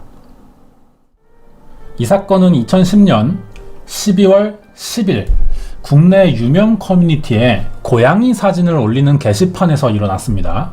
어느 날 문제의 게시물이 올라왔어요. 그날 뉴스에도 이 사건이 보도됐습니다. 어떤 글이었냐면, 글을 쓴 사람은 캣소라는 닉네임을 사용했고요. 안녕하신가 야옹이 갤러리 사람들이라는 제목이었습니다. 다친 새끼 고양이, 실제 그 당시에 올렸던 사진입니다. 같이 글과 올렸는데 고양이 상태가 상당히 안 좋았습니다. 그 당시에 올렸던 글을 한번 읽어보겠습니다. 안녕하신가 야옹이 갤러리 사람들. 난 지난 몇 달 동안 자네들이 자신의 고양이를 소중히 안 하는 것에 대해 의구심을 품어왔지. 왜 그토록 고양이를 원하는 자들이 결국 고양이를 키우게 됐을 때는 소홀히 대하는 것인가? 이제 여기 한때 차차라고 불려온 고양이가 하나 있네. 비록 지금은 고통을 당하고 있지만 자네들은 나와 간단한 게임 하나만 하면 이 고양이는 상처를 치료받고 다시 원래의 집으로 돌아갈 수 있을 걸세. 첫 번째 게임의 룰은 간단하네. 나에게 욕설, 모욕감을 주지 않으면서 설득만 시키면 되는 것이지. 만일 위의 룰을 어기거나 글이 삭제될 시엔 이 가엾은 차차는 차가운 주검으로 돌아가겠지. 자, 그럼 게임을 시작해볼까? 대체로 맞춤법이나 문장 구성력은 형편없는데요. 내용이 영화 소울을 그대로 따라하고 있습니다. 장난이라기엔 정도가 지나치고요. 그냥 넘길 수 없는 내용인 거죠. 이 글을 본 게시판 사람들은 두 가지 반응으로 나뉘었습니다. 소중한 생명인 고양이에게 무슨 죄가 있냐며 무턱대고 욕을 하는 사람과 어떻게든 캣소울을 좋은 말로 설득시키려고 한 사람들이었어요. 순식간에 게시판이 난리가 났습니다. 사람들은 방송사와 동물보호협회에 이 게시물을 신고했고요. 실시간으로 글은 다른 곳으로 퍼지기 시작했죠. 이 사건을 가만히 볼 수 없었던 사람들은 캣소울을 잡아달라며 경찰 신고까지 했습니다. 동시에 이 소문을 듣고 여러 게시판에서 찾아온 사람들이 캣소우의 정체를 알아내려고 했어요. 집단 신상털이를 시도했던 겁니다. 그러자 이 글은 삭제됩니다. 본인이 아니면 관리자에 의한 삭제일 텐데 그 당시에 이 부분이 제대로 확인되지는 않았어요. 신고를 받은 경찰도 글 쓴 사람을 찾으려고 했지만 이미 원본이 삭제됐고 이 게시판의 특성상 닉네임이 없습니다. 글을 쓸 때마다 닉네임도 같이 적어야 돼요. 아무 때나 변경할 수 있는 거죠. 그래서 주민등록번호나 IP 주소로만 찾아야 하는데 그 전에 서버에 저장된 정보나 글들이 전부 삭제된 거예요. 그러는 바람에 범인을 특정할 수 있는 단서를 얻지 못했습니다.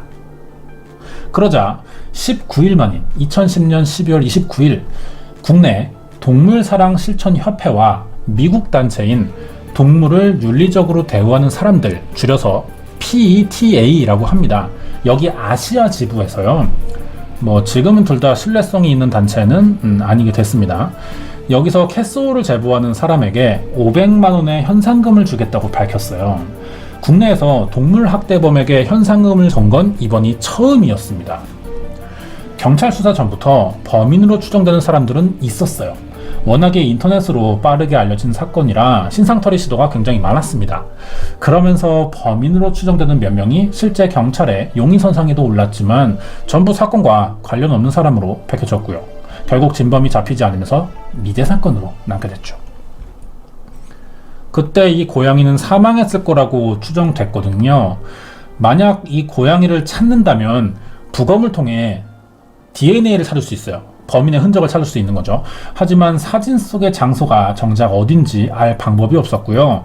이 동물 사체가요, 처리 기준이 지금은 의료 폐기물로 지정된 지역도 있긴 합니다. 그런데 사건 당시는 일반 쓰레기로 분류돼 있었어요. 그러니까 쓰레기 봉투에 담아서 버리면 버려도 법적으로 전혀 문제가 없기 때문에 만약에 그렇게 처리가 됐다면 매립지에서 소각됐을 겁니다. 그럼 찾을 방법이 없는 거예요. 키우는 동물을 등록하던 때도 아니었고요. 더 이상 수사할 방법이 없던 거죠. 그런데 사건 하루 만인 2010년 12월 10일 오후 7시였습니다. 자신이 캣소우라며 주장하는 사람이 다시 나타난 거예요. 이번에는 자신의 신상 정보에 대한 문제를 내면서 맡이지 못하면 클로로포름으로 다른 고양이를 살해하겠다고 협박했습니다. 하지만 다행히 이 글은 전날 캣소우의 글을 보고 관심을 받고 싶어서 다른 사람이 따라한 자작극으로 밝혀졌어요. 너무 많은 사람들이 진짜라고 믿었던 거죠. 그러자 부담을 느낀 당사자가 직접 게시판에 다시 나타나서 자작극이었다고 해명글을 올렸습니다. 지금 캣소우를 인터넷에서 검색하면요, 3차 글까지 찾을 수 있어요. 그런데 2차, 3차는 장난으로 벌인 사칭이었고 실제로는 한 번, 처음밖에 없었습니다. 장난이라고 인정했으니까 넘어갈 수는 있어요. 하지만 짚고 넘어가야 되는 게 자작극을 벌인 이 사람이 실제 조사를 통하면 신원이 공개될 수도 있다는 거예요. 왜냐하면 이 글을 쓰면서 당시에 올렸던 사진이거든요. 고양이와 마취제인 클로로포름 사진입니다. 본인이 직접 찍은 건지는 모르겠어요. 하지만 사진에 보면은 클로로포름의 일련 번호가 보이거든요. 클로로포름이라는 약품이 납치나 성폭행에도 악용되는 경우가 있어서 관련 자격이 있는 사람만 팔 수 있는 약품이고요. 사는 사람은 신원이 등록됩니다. 유통 경로가 관리된다는 거죠. 그러니까 신고만 하면 누가 산 약품인지 알아낼 수밖에 없는 상황이고요. 장난글이었어도 내용 자체가 워낙 심각한 범행 모의에 해당되기 때문에 이건 처벌의 가능성이 아직 남아있는 상태라는 거죠. 자, 이렇게 가짜 범행 예고 글들이 생기던 가운데 심상치 않은 글 하나가 눈에 띕니다.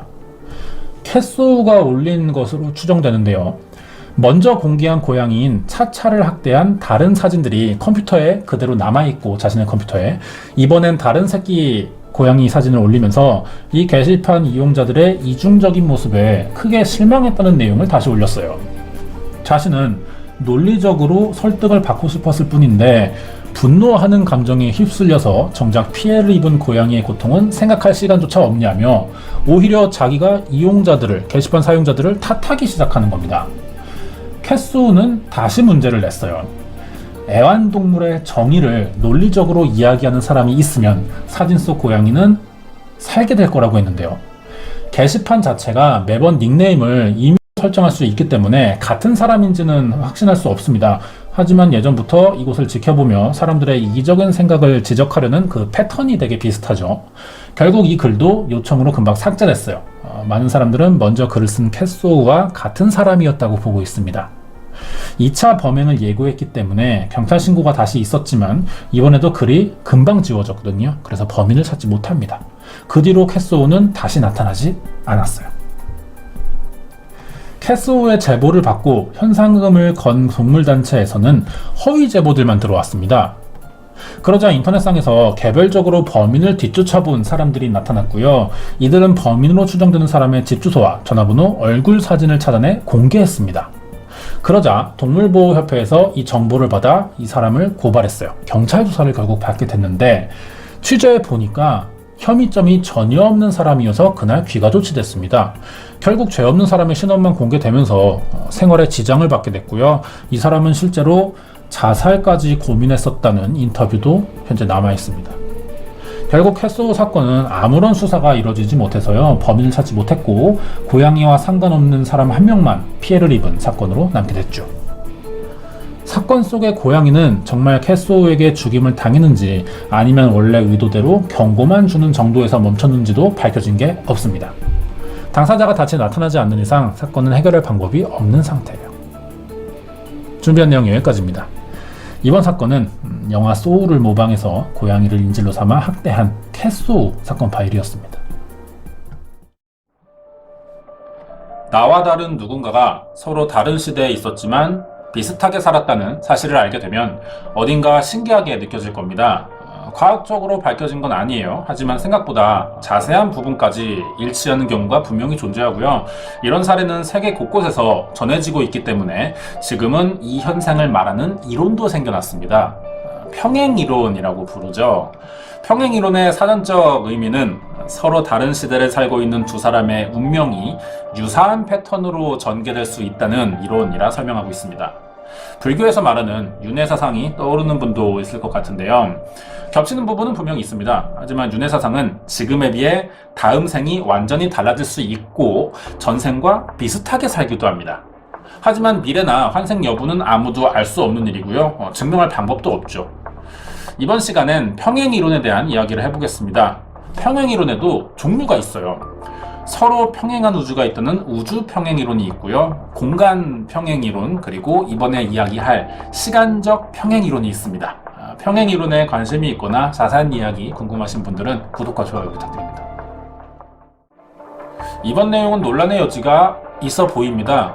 우연히 비슷하게 벌어진 사례일 뿐이라고 믿는 사람이 있는 반면 어떤 이유에서 필연적으로 발생하는 일이고 연구 가치가 있다고 말하는 사람도 있어요. 이 이론을 주장하고 믿는 사람들은 평행론자라고 불립니다. 평행론자들은 평소 생활에서도 이 이론을 충분히 느낄 수 있다고 말하는데요. 인간은 시각, 후각, 미각, 촉각, 청각의 오감을 가지고 있습니다. 이 외에도 기시감이나 미시감이라는 약간 생소할 수 있는 감각도 가지고 있거든요. 사실은 말이 생소할 뿐이지 정도의 차이만 있고요. 누구나 가지고 있습니다. 기시감이라는 것은 낯선 환경인데도 이미 한번 와봤던 것처럼 익숙하게 느껴지는 현상을 말해요. 프랑스어로는 데자뷰라고 합니다. 반대로 기시감은 이미 경험해본 환경인데도 왠지 처음인 것처럼 낯설게 느껴지는 현상을 말해요. 기시감을 예로 들자면 나와 친한 누군가가 평소와 다르게 어딘가 다른 점을 느낄 수 있다거나, 공포 영화에서 많이 나올 겁니다. 집에 들어와 보니 물건이 사라지거나 이동된 건 아니에요. 그런데 마치 누군가 왔다가 한 듯한 그런 느낌을 받을 수 있다는 거죠. 이런 기시감이나 미시감이 평행 이론의 현상 중 하나라고 말하는 경우가 있습니다. 특히 기시감은 전생에서 현재와 같은 삶을 살았다는 증거가 된다고도 하는데요. 전생의 기억이 지금 잊혀졌지만 아주 낮은 확률로 전생과 현생에 우연히 일치하는 기억이 있으면 몸이 반응하는 거라고 보고 있어요. 기시감이나 미시감은 누구나 조금씩 겪어본 현상이기 때문에 이런 이야기는 굉장히 그럴듯하게 들립니다. 그렇다면 지금 말하는 평행이론을 처음 발견한 사람은 누구일까요? 심리학자나 심리학 전공한 학자, 이런 생각이 들지만 예상외로 고고학자인 프랭크 조셉이라는 사람이 자신의 논문을 작성하다 우연히 찾은 책에서 이 사실을 발견하게 됩니다. 이 당시 프랭크 조셉은 고대 아틀란티스 대륙에 대해 연구하던 중이었어요. 그러던 1988년 11월 아틀란티스에 관한 자료를 찾다가 100년 전 자신처럼 아틀란티스를 연구한 이구나치우스라는 학자의 책을 발견하게 된 거죠. 책의 내용은 조셉이 그동안 연구해오던 것들과 상당 부분이 일치하고 있었습니다. 프랭크 조셉은 그동안 자신이 해온 연구와 같은 결과를 내놓은 사람이 이미 존재했다는 사실에 호기심이 들었고 이구나치우스라는 사람의 일대기를 찾아보게 됩니다. 여기서 연구 결과뿐 아니라 두 사람의 인생까지 너무나 비슷하다는 사실도 확인할 수 있었어요. 프랭크 조셉은 1931년 11월 3일에 태어났습니다. 그리고 이구나치우스의 출생은 정확히 100년 전인 1831년 11월 3일로 기록되어 있었는데, 사실 프랭크 조셉의 본명은요 6살 때 삼촌의 요청으로 개명했습니다. 예전의 이름이 이구나치우스였어요. 그리고 둘 다 고고학자의 아틀란티스를 연구하는 사람들이 됐습니다. 프랭크 조셉은 깜짝 놀랐어요. 밤새 이구나치우스의 일대기를 읽어봤죠. 둘은 비슷한 게 아니라 완전히 똑같이 살았습니다. 조셉은 일리노이주 108번가에서 산 적이 있었고 이구나치우스는 필라델피아 108번가에 살았는데 어릴 적 둘 다 고대 문자가 새겨진 목걸이를 숲속 나무 밑에 묻은 기억이 있었고요. 쉬운 7번째 생일에서 친구에게 황금색 만년필을 선물 받은 것도 같았습니다. 조셉은 자신의 과거와 똑같았으니 미래도 같을 수 있다는 생각에 책 일대기의 맨 뒷장을 펼쳐봤죠. 이구나치우스의 연대기는 1901년 1월 1일 심장마비로 사망했다는 기록이 마지막이었습니다. 그렇다면 조셉도 마지막에 언젠가는 심장마비로 죽게 될 거라는 생각이 들죠. 이 생각에 항상 심장약을 준비해 다녔다고 합니다. 자, 결과는 어땠을까요? 이구나치우스가 사망한 지 정확히 100년이 지난 2001년 1월 1일 이날 조셉이 쓴 평행이론 논문이 학회에서 최우수상을 받게 됩니다. 그리고 이 소식에 깜짝 놀란 조셉이 심장마비 증상을 겪게 됐어요. 하지만 평소 준비해둔 심장약을 빨리 먹게 되면서 살아남을 수는 있었죠. 여기까지만 보면 프랭크 조셉과 이구나치우스는 100년 간격으로 아주 똑같이 살았다고 볼 수 있습니다. 평행이론에 관심이 생긴 조셉은 이 가설을 증명해 보려고 했어요. 하지만 이구나치우스가 현재 존재하는 사람이 아니고 자신이 겪은 한 가지 사례만 가지고 이 사실을 검증할 수는 없는 거죠. 조셉은 평행이론을 겪은 또 다른 사람들을 찾기 시작했습니다. 그 결과 우리가 평행이론을 이야기할 때 빼놓을 수 없는 대표적인 두 인물을 발견하게 돼요. 이 두 사람이 이번 이야기의 주인공입니다. 미국 대통령 하면 가장 먼저 떠오르는 인물인 케네디와 링컨이죠. 두 대통령은 다양한 업적으로 많은 사람들의 지지를 받았어요. 그만큼 반대 세력도 많았던 정치인입니다. 결국 반대 인물의 공격을 받아 사망했죠. 케네디와 링컨도 일치하는 부분이 아주 많습니다. 링컨의 사망 후 100년 뒤 케네디가 환생한 것이라고 믿는 사람까지 있을 만큼 두 사람 사이에 반드시 평행이론이 존재한다고 현재 주장되고 있는데요. 그럼 케네디와 링컨은 어떤 부분들이 얼마나 일치하고 있는지 알아보도록 하겠습니다. 신기한 건 이들도 조셉과 이구나치우스처럼 100년 간격으로 비슷한 점이 많다는 겁니다.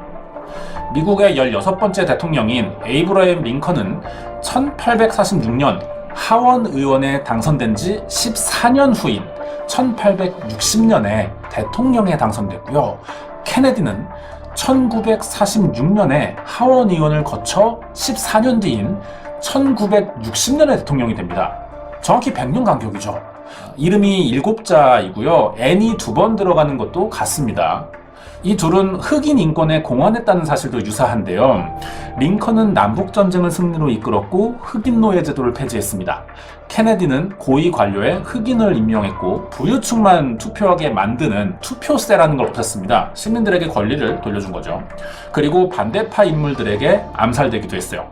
둘 다 금요일에 사망했고 사인은 뒤통수에 총상을 당했어요. 이게 부검을 통해서 밝혀졌죠. 링컨은 포드 극장에서 사망했고요. 케네디는 포드사에서 만든 자동차를 타고 퍼레이드 하던 중 사망했습니다. 심지어 이들을 죽인 범인에게서도 공통점이 있었어요. 링컨을 쏜 사람은 극장에서 암살한 뒤 창고로 도망치다 붙잡혔고 케네디를 쏜 사람은 창고에서 암살한 후 극장으로 도망치다가 붙잡혀서 사살당했죠. 범인들도 모두 남부 출신이고 노예제도를 찬성하는 백인 우월주의 인물들인데다 출생 연도도 100년 간격을 두고 같습니다. 범인들이 그 자리에서 재판 없이 사살된 것도 같아요. 사망 후 뒤를 이은 부통령의 이름도 둘 다 존슨입니다. 링컨 대통령 임기 때 부통령을 지닌 앤드류 존슨은 1808년생이고요. 케네디 대통령의 후임인 린든 존슨 부통령은 1908년생으로 서로 100년 간격을 두고 있죠. 부통령들의 이름도 13글자라는 공통점이 있고요. 얼굴 생김새도 비슷하다고 전해집니다. 대통령이 죽은 지 10년 뒤에 부통령들이 사망했다는 점도 공통점이죠. 결혼한 배우자도 프랑스어가 모두 가능한 24살의 여성들인데다 모두 40년 뒤인 64살에 사망했다고 전해집니다. 암살당하던 순간 부인들이 옆에 있었던 것도 공통점이고요. 암살되던 날 비서들이 당일 일정을 취소하고 그 장소에 가지 말아달라는 부탁을 했었다는 공통점도 가지고 있죠. 그렇다면 이 비서들의 이름은 뭘까요? 링컨의 비서 이름은 케네디였고요. 케네디 비서의 이름은 링컨이었습니다. 이렇다 보니 링컨이 케네디로 환생한 것이 아니냐는 의견들도 많았죠. 아주 많은 부분에서 이 둘은 일치하고 있습니다. 평행 이론을 믿는 사람이 생길만 하죠. 그런데 몇 가지 특징이 일치한다고 해서 평행 이론이 사실이라고 주장할 수는 없다는 의견도 있습니다. 지금부터는 공통점이 있다면 다른 점은 어떤 것인지를 한번 알아보도록 하겠습니다. 링컨과 케네디 사이에 비슷한 점들이 분명히 있지만 평행 이론이라고까지 말할 수 없는 대표적인 이유는요, 두 사람의 출생이 정작 100년 차이가 나지는 않는다는 겁니다. 링컨은 1809년생이고 케네디는 1917년생이죠. 부통령들의 출생이 100년 차이가 나는 것은 사실입니다. 하지만 정작 당사자들인 링컨과 케네디의 생년월일이 일치하지 않아요. 여기서 이미 평행 이론은 성립되지 않는 겁니다. 하원 의원에 당선된 연도가 1846년과 1946년으로 100년 차이가 나는 것도 사실입니다. 하지만 정확한 날짜, 월, 일을 지금 알 수가 없어요. 정확한 기록이 없는 것 같습니다. 평행 이론까지 맞으려면 이 날짜들도 일치해야 될 겁니다. 현재 날짜까지 제시할 수 없으면 이건 과장된 이야기라고 밖에 볼 수 없는 거죠. 둘 다 하원의원에 당선되긴 했어요. 하지만 링컨은 상원의원에서 낙선했고요. 케네디는 상원의원에 재선되기도 했습니다. 출생과 성장 배경도 굉장히 달라요. 링컨은 가난한 목수 집안 아들로 태어났지만 케네디는 주식 투자와 영화 사업 등으로 많은 돈을 번 부잣집에서 태어났습니다. 링컨은 종교를 믿지 않았지만 케네디는 독실한 가톨릭 신자였다는 점도 다르죠. 링컨의 집이 워낙 가난해서 아버지가 자식 교육을 반대할 정도였었다는데요. 아버지가 한번 사기당할 뻔한 적이 있어요. 이때 링컨이 도움을 주면서 아버지가 인정을 해준 거죠. 배워야 한다는 걸. 그래서 겨우 학교를 다닐 수 있었다고 합니다. 하지만 가난 때문에 여러 번 직업을 바꿨고요. 사업에도 실패하면서 의원이 되기 전까지 대부분 빚을 갚으면서 살았어요. 반대로 케네디는 영재 교육을 받으면서 자랐고요. 명문대인 하버드를 졸업했습니다. 아버지가 적극적으로 교육에 집중하면서 아들들이 모두 정치계에 발을 들이기도 했거든요. 정치 생활은 서로가 극단적으로 또 다릅니다. 링컨이 대통령 취임 전 국회의원을 지낸 경력은요, 30대 때 2년밖에 되지 않아요. 상원의원 선거에서 상대인 더글라스에게 밀렸어요. 낙선하다가 마지막 대통령 선거에서 이긴 게 전부입니다. 케네디는 어떨까요? 워낙에 부유한 가정에서 태어났고 좋은 대학 나왔습니다. 의원직으로 출마한 모든 선거에서 당선됐어요. 20대 때부터 의원 생활을 한 사람이거든요. 상원의원에 당선되면서 계속 국회의원 자리 유지할 수 있었고요. 미국 역사상 최연소 대통령 당선이라는 기록도 세웠습니다. 링컨은 보수파인 공화당 출신이고요. 케네디는 진보적인 성향의 민주당 출신입니다. 하지만 업적과 사상만 볼 때 정당이 다를 뿐이지 결국 같은 정치 성향을 가졌다는 견해도 있기는 하죠. 출신지가 달라요. 그러면 정치인으로서 활동 범위도 달라지게 됩니다. 링컨은 중남부인 켄터키 출신이고요. 케네디는 북부인 매사추세츠 출신이었어요. 링컨은 활동 지역에서 많은 지지자를 모으지 못했어요. 하지만 케네디는 압도적인 지지율, 70% 이상의 지지율을 보여줬습니다. 이렇게 비슷한 점을 찾을 수는 있지만 다른 점도 얼마든지 있기 때문에요. 이들 사이에 평행이론은 끼워 맞추기식 해석이라는 의견이 생길 수밖에 없는 거죠. 자, 다음으로는 알려진 이야기와 실제로 다른 부분들도 알아보겠습니다. 첫 번째로 링컨과 케네디의 부통령이었던 앤드루 존슨과 린든 존슨의 알파벳 수가 일치한다는 이야기를 했었죠. 이게 사실이 아니에요. 링컨 때 부통령인 린든 존슨의 풀네임은요, 린든 베인스 존슨으로 19글자입니다. 린든의 미들네임을 빼고 계산했기 때문에 미들네임이 없는 케네디 때 부통령인 앤드루 존슨과 일치할 수 있었던 거죠. 맞추기 위해 일부러 미들네임을 사람들이 빼고 이야기를 만들어낸 것 같습니다. 링컨 대통령의 비서 중에 사실 케네디란 이름은 없었어요. 링컨의 실제 비서는 2명이었거든요. 이름이 존 헤이, 존 니콜라이였습니다. 두 번째, 영부인들이 프랑스어를 잘하는 젊은 여성이라고 했었죠. 이것도 억지스러운 면이 있다고 보이는데요. 링컨이 살았던 1800년대의 유럽 공용어는 프랑스어였습니다. 그 당시 유럽에서 건너온 이민자 가정이라면 프랑스어는 기본적으로 할 줄 알았을 가능성이 굉장히 높죠. 100년이 지났어도 케네디의 아내가 될 만큼의 상류층 여성이라면, 거기에 유럽 출신 가문이라면 또 프랑스어를 할 줄 아는 게 특이점까지는 되지 못한다는 거예요. 이 외에도 대통령이 사망할 때 영부인이 옆에 있었다는 사실도 평행 이론자들이 주장하는 내용 중 하나인데요. 공식 석상이니까 대통령 옆에 영부인이 있는 건 당연한 겁니다. 없는 게 오히려 더 이상해 보일 수가 있죠. 세 번째,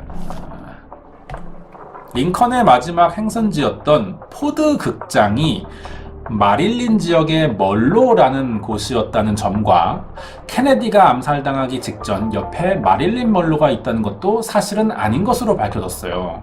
둘 다 사실 여부 제대로 드러나지 않았고요. 극적인 이야기 만들기 위해 과장시킨 것으로 보입니다. 대통령을 암살한 범인들의 생일도 100년 간격이 사실 아니에요. 케네디를 암살한 범인은 1939년생이 맞습니다. 이대로라면 링컨을 총으로 쏜 존 윌크스 부스의 생년월일이 1839년이라야 하는데 1838년생으로 밝혀집니다. 1년 차이가 있죠. 이 부분은 그래서 평행하다고 볼 수 없습니다. 머리를 쏴서 암살했어요. 뒤통수를 쐈다고 했는데 이것도 사실 범인은 암살이 목적인 사람이니까 당연히 빠르고 확실한 방법을 선택했을 겁니다. 그럼 머리를 쏘는 건 누구나 생각할 수 있는 일이죠. 우연이라고 보기엔 과장이라는 겁니다. 암살범이 심장을 쏠 수도 있어요. 하지만 이게 확실하지 않다는 겁니다. 심장은 몸 안에 있죠. 그래서 겉으로 대강의 위치를 가늠하고 쏴야 돼요. 정확하지 않죠.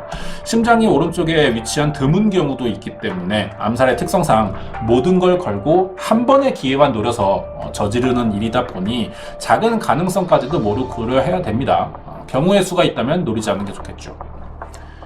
암살을 했을 당시 상황과 정황도 서로 달라요. 링컨은 재선 임기가 시작된 지 한 달 만에 암살당했고요. 케네디는 재선 선거가 있기 전 암살당했습니다.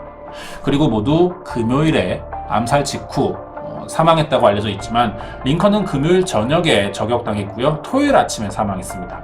케네디는 금요일 낮에 저격당한 지 1시간 만에 사망했어요. 네 번째로 미국은요 대통령 선거를 4년마다 치릅니다. 링컨과 케네디가 100년이라는 간격을 두고 대통령이 당선된 건요 당연히 생기는 공통점이에요. 선거가 25번 있으면 100년이 채워집니다. 이게 이상할 게 없는 거예요. 우리나라처럼 5년마다 치러져도 20번의 선거가 있으면 100년이 되는 거고요. 이건 우연도 아니고 언젠가 시간이 지나면 생기는 공통점이기 때문에 평행이론이라고 보기엔 무리가 있죠. 링컨과 케네디는 정치 성향과 업적에서도 차이를 보이고 있습니다. 입장이나 해석에 따라서 사람들의 견해 차이가 생길 수밖에 없는 거고요. 특히 흑인 인권과 권익 향상에 대해 평가나 해석하는 이런 방향이 조금씩 달라요, 사람마다. 여기서도 차이점이 또 존재하죠. 자, 보겠습니다. 링컨은 평생 노예제도를 폐지하자는 주장을 했고 노력해온 사람입니다. 링컨이 살던 19세기라 사회 분위기상 급진적인 개혁은 사실상 힘들었어요. 그리고 시대적 한계로 조금씩 점차적인 폐지를 해왔습니다. 그리고 국가 권력이 중앙정부와 주에 동등하게 분배되는 연방제를 강력히 주장한 사람이었어요. 정치에 입문한 지 얼마 안 됐을 때 링컨이 흑인들을 모두 아프리카로 돌려보내자는 서신을 쓴 적이 있습니다. 인종차별적인 발언이에요. 당시 노예제가 사라졌어도 아직 미국에 남아있는 편견과 차별 때문에 제도는 사라졌지만 실질적으로 잔재가 남아있을 가능성이 있다는 거죠. 이런 것에 여전히 적응하지 못할 것이라는 생각에 다시 고향으로 돌려보내자는 의도였습니다. 현실적인 상황을 많이 고려했다고 볼 수 있죠. 케네디는 흑인 인권 향상에 기여했지만 평가 면에서는 전문가들의 의견이 조금 나뉩니다. 당시 마틴 루터킹 목사가 주도한 흑인 민권운동을 긍정적으로 보면서 케네디가 집권하던 기간에 최초로 흑인 판사가 취임했고 흑인 검사가 늘어나기도 했어요. 투표세를 없앴습니다. 저소득층과 흑인들의 투표를 높였지만 이 결과로 우파들의 정치 보복과 일부 중산층이 돌아서면서 사회 분열을 만들었다는 비판을 받기도 했습니다. 그래도 각종 차별을 금지하는 민권법까지 통과시켰어요. 이렇게 보면 케네디가 더 급진적인 개혁을 추구했고 링컨은 사회적인 반향을 고려해서 아주 사소한 부분부터 천천히 고쳐나가려고 한 것이 차이점일 수 있죠. 이렇게 하나하나 비교해 보면요 공통점이 많은 만큼 차이점도 그만큼 찾을 수 있습니다. 그런데 왜 이런 평행이론이 존재하는 것이고 서로 똑같이 보일 수 있는 걸까요? 진짜 평행우주가 존재한다면 이런 현상이 가능할 수도 있습니다. 하지만 아직 아무것도 과학적으로 밝혀진 건 없죠. 몇 가지 일치하거나 유사하는 점들이 있다는 사실만 가지고 부풀려진 이야기들이 전해지고 있는 것 같습니다. 어쩌면 케네디는 링컨의 일대기를 알고 있었고 정치 성향과 업적에 어느 정도 영향을 받았을 가능성도 있어요. 우리가 유명한 사람을 어느 정도 닮고 싶어 하는 것처럼 케네디가 링컨을 어느 정도 참고했을 수도 있습니다. 링컨과 케네디 외에도 여러 역사 속 인물들이 평행이론에 해당되는 사람들로 거론되고 있지만 역사적 사실을 제대로 알고 약간의 검색만 해보면 이런 이야기를 좋아하는 사람들에 의해 만들어졌다는 사실을 금방 눈치챌 수 있어요.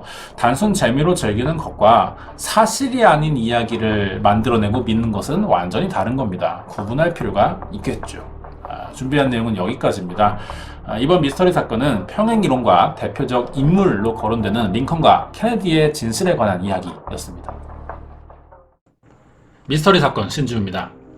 요즘 우리나라 뉴스에 가장 많이 나오는 범죄 사건을 말하자면 전남편 살해 혐의를 받고 있는 고유정 사건인 것 같아요.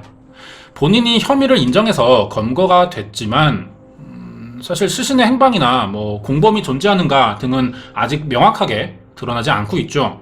범인이 수사에 제대로 협조하지 않고 있기 때문에 이 모든 내막을 밝히려면 시간이 더 필요할 것 같고요. 이럴 때 사건 해결에 가장 중요하다고 생각되는 점은 과학수사가 아닐까 그렇게 생각됩니다. 사실 90년대까지만 해도 국내 과학수사는 부실한 편이었거든요. 화성 연쇄살인 사건이 요즘에 일어났다면 무조건 해결했을 거라고 보는 전문가들이 거의 대부분이죠. 지금은 그만큼 발전했다는 이야기인데 이렇게 된 데는 과학기술의 발전 외에도 이 범죄라는 영역을 전문적으로 다루기 시작한 사람들이 등장했고 미제 사건을 해결하려는 경찰의 노력과 국가 방침이 바뀌었기 때문인 것 같아요. 현재 범죄를 이해하고 분석하는 분야가 학문의 하나로 인정받고요. 계속해서 법이나 사건을 대하는 사람들의 인식이 개선되고 있는 이런 이유는 딱 한 가지죠. 억울한 사람이 생겨서는 안 되기 때문입니다. 억울한 사람이 생겼으면 문제를 일으킨 사람을 찾아내 정당한 대가를 치르게 하고 피해를 입은 사람에게 보상을 해줘야 되기 때문인데 이게 굉장히 당연한 얘기 같지만 인류의 범죄 역사에서 볼 때 이 정도의 수사나 판결이 가능해진 건요 아주 최근의 일이라고 표현될 만큼 기간이 짧은 게 또 사실입니다. 많은 발전을 한 것 같지만 그래도 아직 해결되지 못한 사건들은 많아요. 지금이라면 가능하지만 그 당시의 기술 부족으로 현장 증거가 보존되지 못했고 혈액이나 DNA도 남겨두지 못해서 해결되지 못하는 사건이 많아요. 용의자로 지목된 사람이나 주변 목격자 아니면 증인이 진술을 거부하면서 수사가 진행이 안 되는 상황도 있죠. 어디까지나 인간이 하는 일이라 다 완벽할 수는 없다는 단점이 있지만 그래도 피해를 최소한으로 줄이자는 목적으로 범죄 수사는 계속 발전하고 있습니다. 이번에 알아볼 사건도 현재 범죄 수사가 가장 발달한 미국에서 일어났지만 앞에서 말한 이유들로 해결되지 못한 사건인데요. 어떤 일이 일어났고 왜 해결하지 못했는지 그리고 현재 이 사건은 어디까지 진행됐는지를 알아보도록 하겠습니다. 자세한 내용이 궁금하시면 구독과 좋아요 부탁드립니다. 1981년 4월 24일에 일어났습니다. 미국 오하이오주 마이애미 카운티의 트로이라는 지역 55번 도로에서 의문의 여성 시신이 발견된 거예요. 발견 당시 맨발로 바닥에 엎드린 채 쓰러져 있었다고 하는데요. 부검을 해보니 직접적인 사망 원인은 목이 졸려 질식한 거였어요. 사진에 보이는 대로 이곳이 한적한 장소죠. 시신 발견 지점인데 이 반대편에 교회나 주택이 있긴 합니다. 그런데 굉장히 드문드문 있고요. 마을처럼 밀집하지 않았어요. 건물이 몇 채 없습니다. 우리나라의 고속도로를 지나다 보면 산 중턱쯤에 숙박시설, 건물 한 채만 있거나 아니면 농사를 짓는 단독주택들을 볼 수 있는데 여기가 비슷한 장소예요. 그래서 밤만 되면 굉장히 어둡고 가끔 차만 지나다니는 인적이 드문 곳이죠. 최근 사진이라 이 정도고 사건이 일어난 80년대를 감안하면 조금 더 조용한 곳이었겠죠. 이런 곳에 목이 졸려 사망한 여성이 있다면 게다가 맨발이기도 하니까 아마 다른 데서 범행이 이루어졌고 여기에 시신을 유기했거나 아니면 이 근처에 살던 피해자가 밖을 나왔다가 누군가를 만나서 피해를 입었을 거란 생각이 가장 먼저 들어요. 그럼 정황상 성범죄일 가능성 가장 높아 보이고요. 그런데 이 사건의 피해자는 목이 졸렸고 머리에 상처가 있긴 했지만 이 상처는 쓰러질 때 바닥에 부딪히면서 생긴 것처럼 보였어요.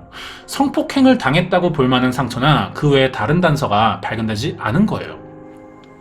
보통의 살인사건은 피해자 시신 외에도 범인을 특정 지을 수 있는 단서들이 남는 경우가 많은데 이 경우엔 시신 근처나 주변 지역을 모두 뒤져도 증거가 될 단서를 한 가지도 찾지 못한 겁니다. 신고를 받고 출동한 경찰이 빠르게 시신을 수습하고 수사팀을 편성해서 바로 사건 조사를 시작했지만 이 이상 알아낼 수 있는 정보가 없었어요. 결국 경찰은 외딴 곳에 시신이 버려졌고 신원도 알 수 없다는 점을 근거로 피해자가 가출한 상태거나 매춘부일 거라고 짐작할 수밖에 없었어요.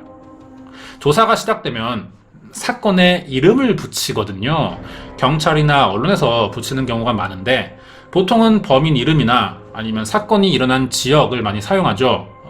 우리나라의 경우 경기 서남부 지역 연쇄살인 사건이나 미국에서는 조디악 킬러라는 살인 사건이 있었죠.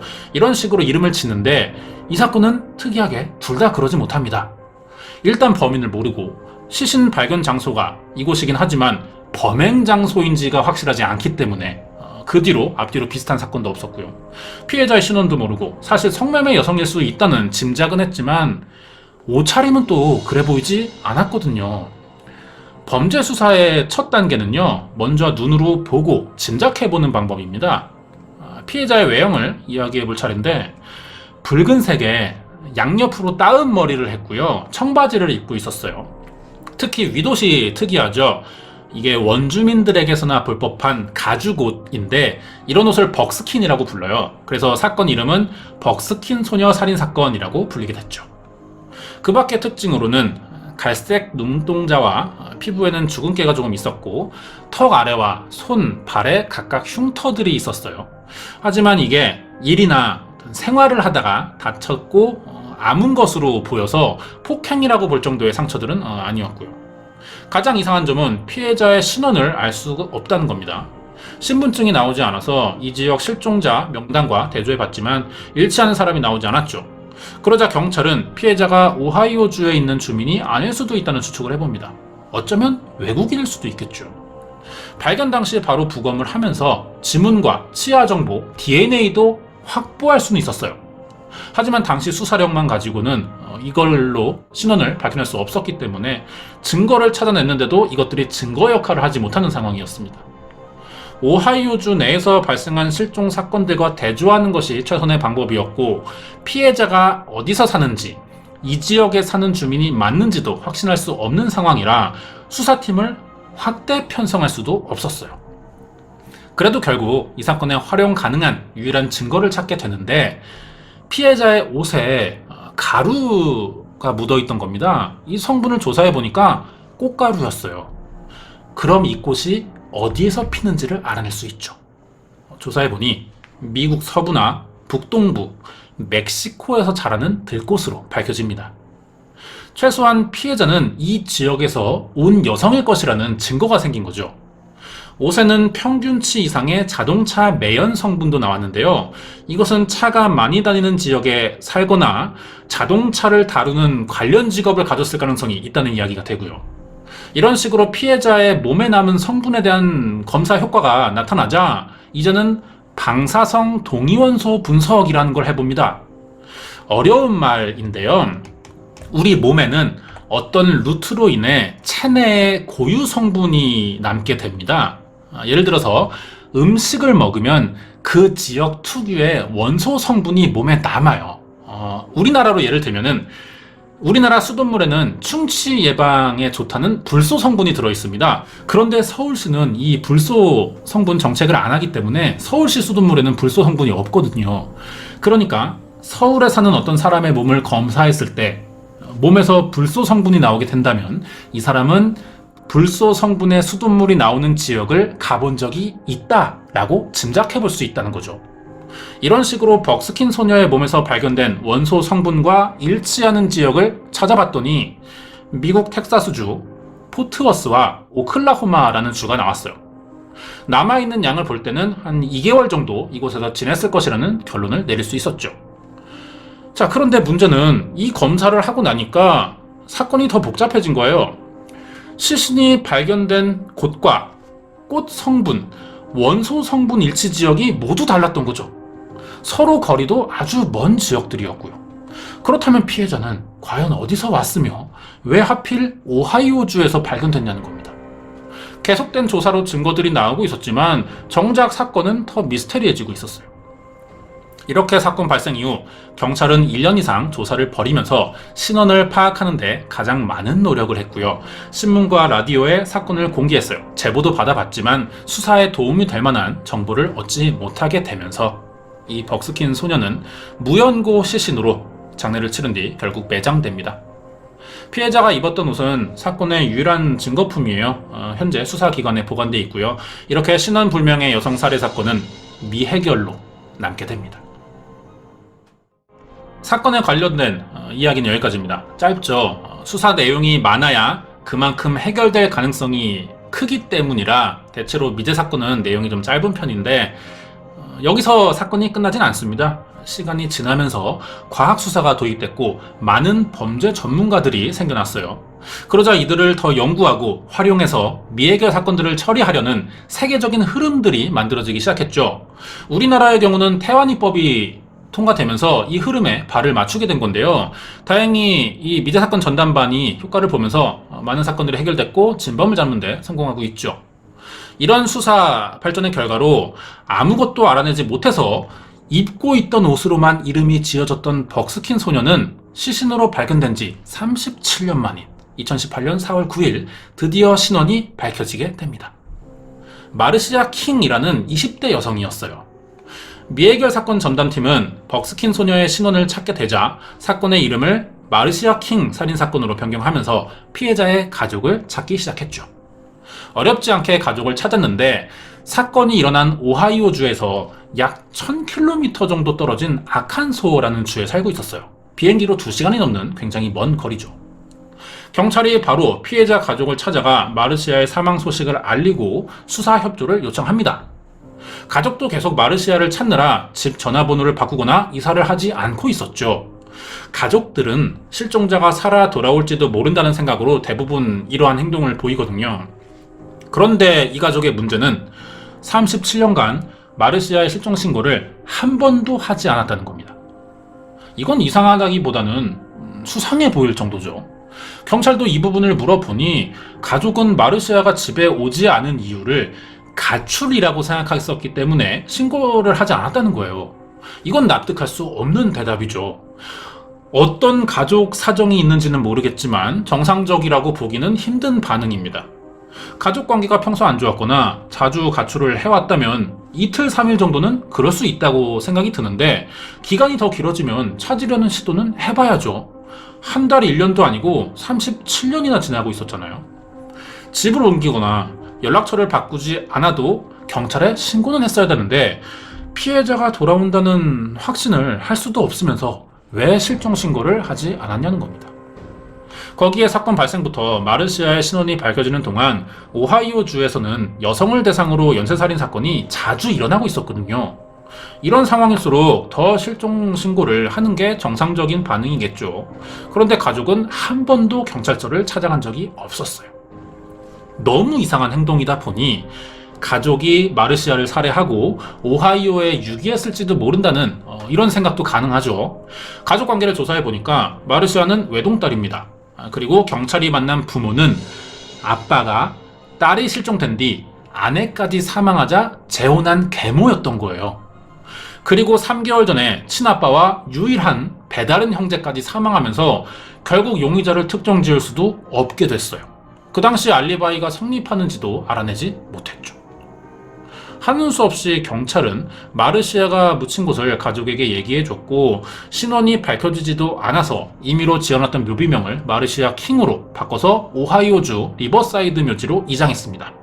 피해자를 찾아내는 데 성공했지만 용의자까지는 찾지 못한 사건이 됐죠. 그 뒤로 일부 전문가들은 마르시아가 1980년대부터 2004년까지 일어난 오하이오주 연쇄살인 사건의 피해자일 수도 있다는 추측을 해봤어요. 이유는 발견된 피해자의 몸에서 공통적으로 교살당한 흔적이 있던 데다 역시 범인이 밝혀지지 않고 있었거든요. 대부분의 피해자는 신원이 불분명한 성매매 여성들이었고 그 외에 발생한 미해결 사건들과도 수법이 유사했어요. 하지만 마르시아를 제외한 다른 피해 여성들은 몸에 구타 흔적과 용의자의 정액이 발견됐습니다. 그런데 마르시아의 몸에서는 이런 흔적이 전혀 없었다는 거예요. 앞부분에서 부검 당시 치아 검사 기록을 잠깐 얘기했는데 보철 치료를 하고 있었어요. 그럼 신원을 알아냈으니 해당 병원과 진료 날짜도 알 수 있죠. 실종되기 전에 진료도 받은 것으로 확인됐는데 이런 사항을 종합해보면 마르시아는 성매매나 가출을 하지 않았다는 이야기가 됩니다. 사망하던 시기에 발생한 연쇄살인 사건들과도 연관점이 없으면 목졸림을 봤을 때 이건 살인이 확실하니까 단일적으로 발생한 별개의 살인 사건일 수도 있겠죠. 밝혀낼 수 있는 사실은 이 정도까지밖에 되지 않습니다. 마르시아가 왜 1000km나 떨어진 오하이오주로 이동했고 어떤 방법을 사용했는지 누구를 만나 살해당한 것인지는 아무것도 밝혀내지 못하고 있어요.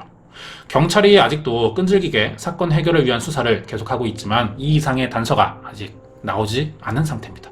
사건에 관련된 이야기는 여기까지예요. 이번 사건은 미국 오하이오주 고속도로에서 발견된 40년 가까이 해결되지 못하고 있는 벅스킨 소녀 살인 사건에 대한 파일이었습니다. 이번 사건도 미제 사건이었어요. 내용이 굉장히 짧고 관련된 인물이 없다는 겁니다. 사건에 가족 중에는. 그리고 워낙에 예전이라 그 당시 수사 방식으로만 가지고는 범인을 찾을 수 없는 형태의 살인이었고 지금 일어났다면 또 다른 이야기가 되겠지만 그 당시 환경이 그랬던 것 같아요. 관련된 이야기 조금 더 해보겠습니다.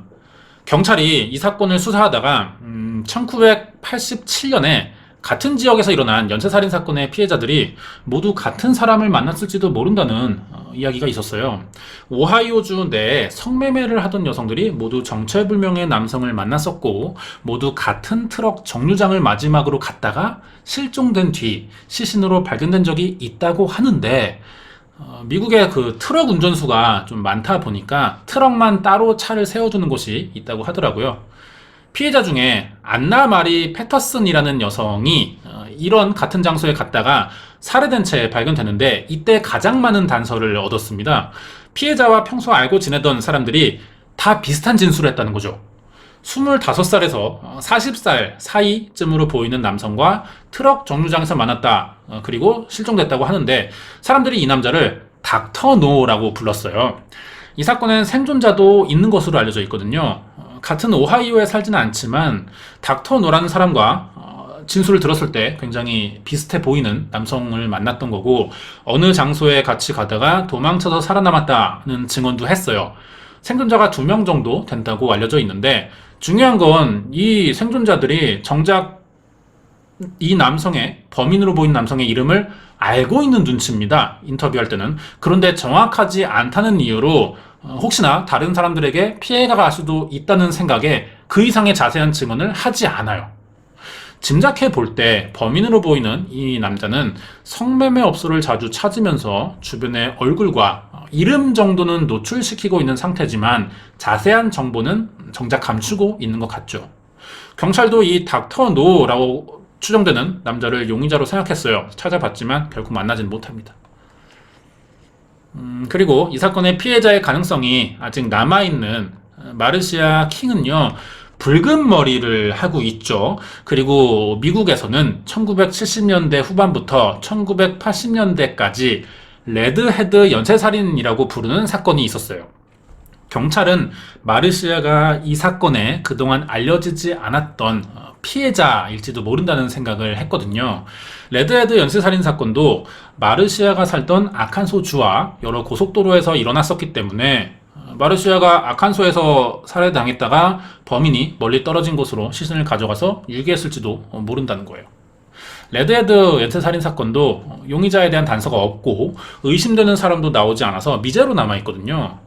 이 사건의 피해자들이 전부 붉은 머리를 한 여성이었고 매춘을 하던 여성들이 다수 사망했다, 이런 점이 일치하고 있죠.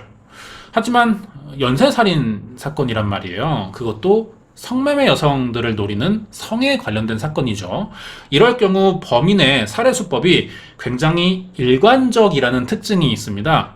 살인만 목적이 되는 게 아니라 범행을 찾아다니는 그 물색하는 방식이나 접근하는 방식, 납치하는 방식, 뭐 결박할 때 뭐 매듭 방식이라든지 흉기 선택 아니면 최종 살해 방식까지 되도록 이런 것들을 좀 일치시키려는 강박을 보여요. 거기서 쾌감을 느끼니까. 그런데 이 레드헤드 살인사건의 피해자들은 모두 금품을 뺏겼고 나체 상태로 발견됩니다. 하지만 마르시아는 옷을 다 입고 있었고요. 소지품도 그대로였기 때문에 일치하는 점이라고는 머리색밖에 없는 거예요. 이 점을 보고 경찰이 우연이라고 판단했기 때문에 이 사건에 마르시아가 포함되지는 않았어요. 관련된 이야기가 여기까지입니다.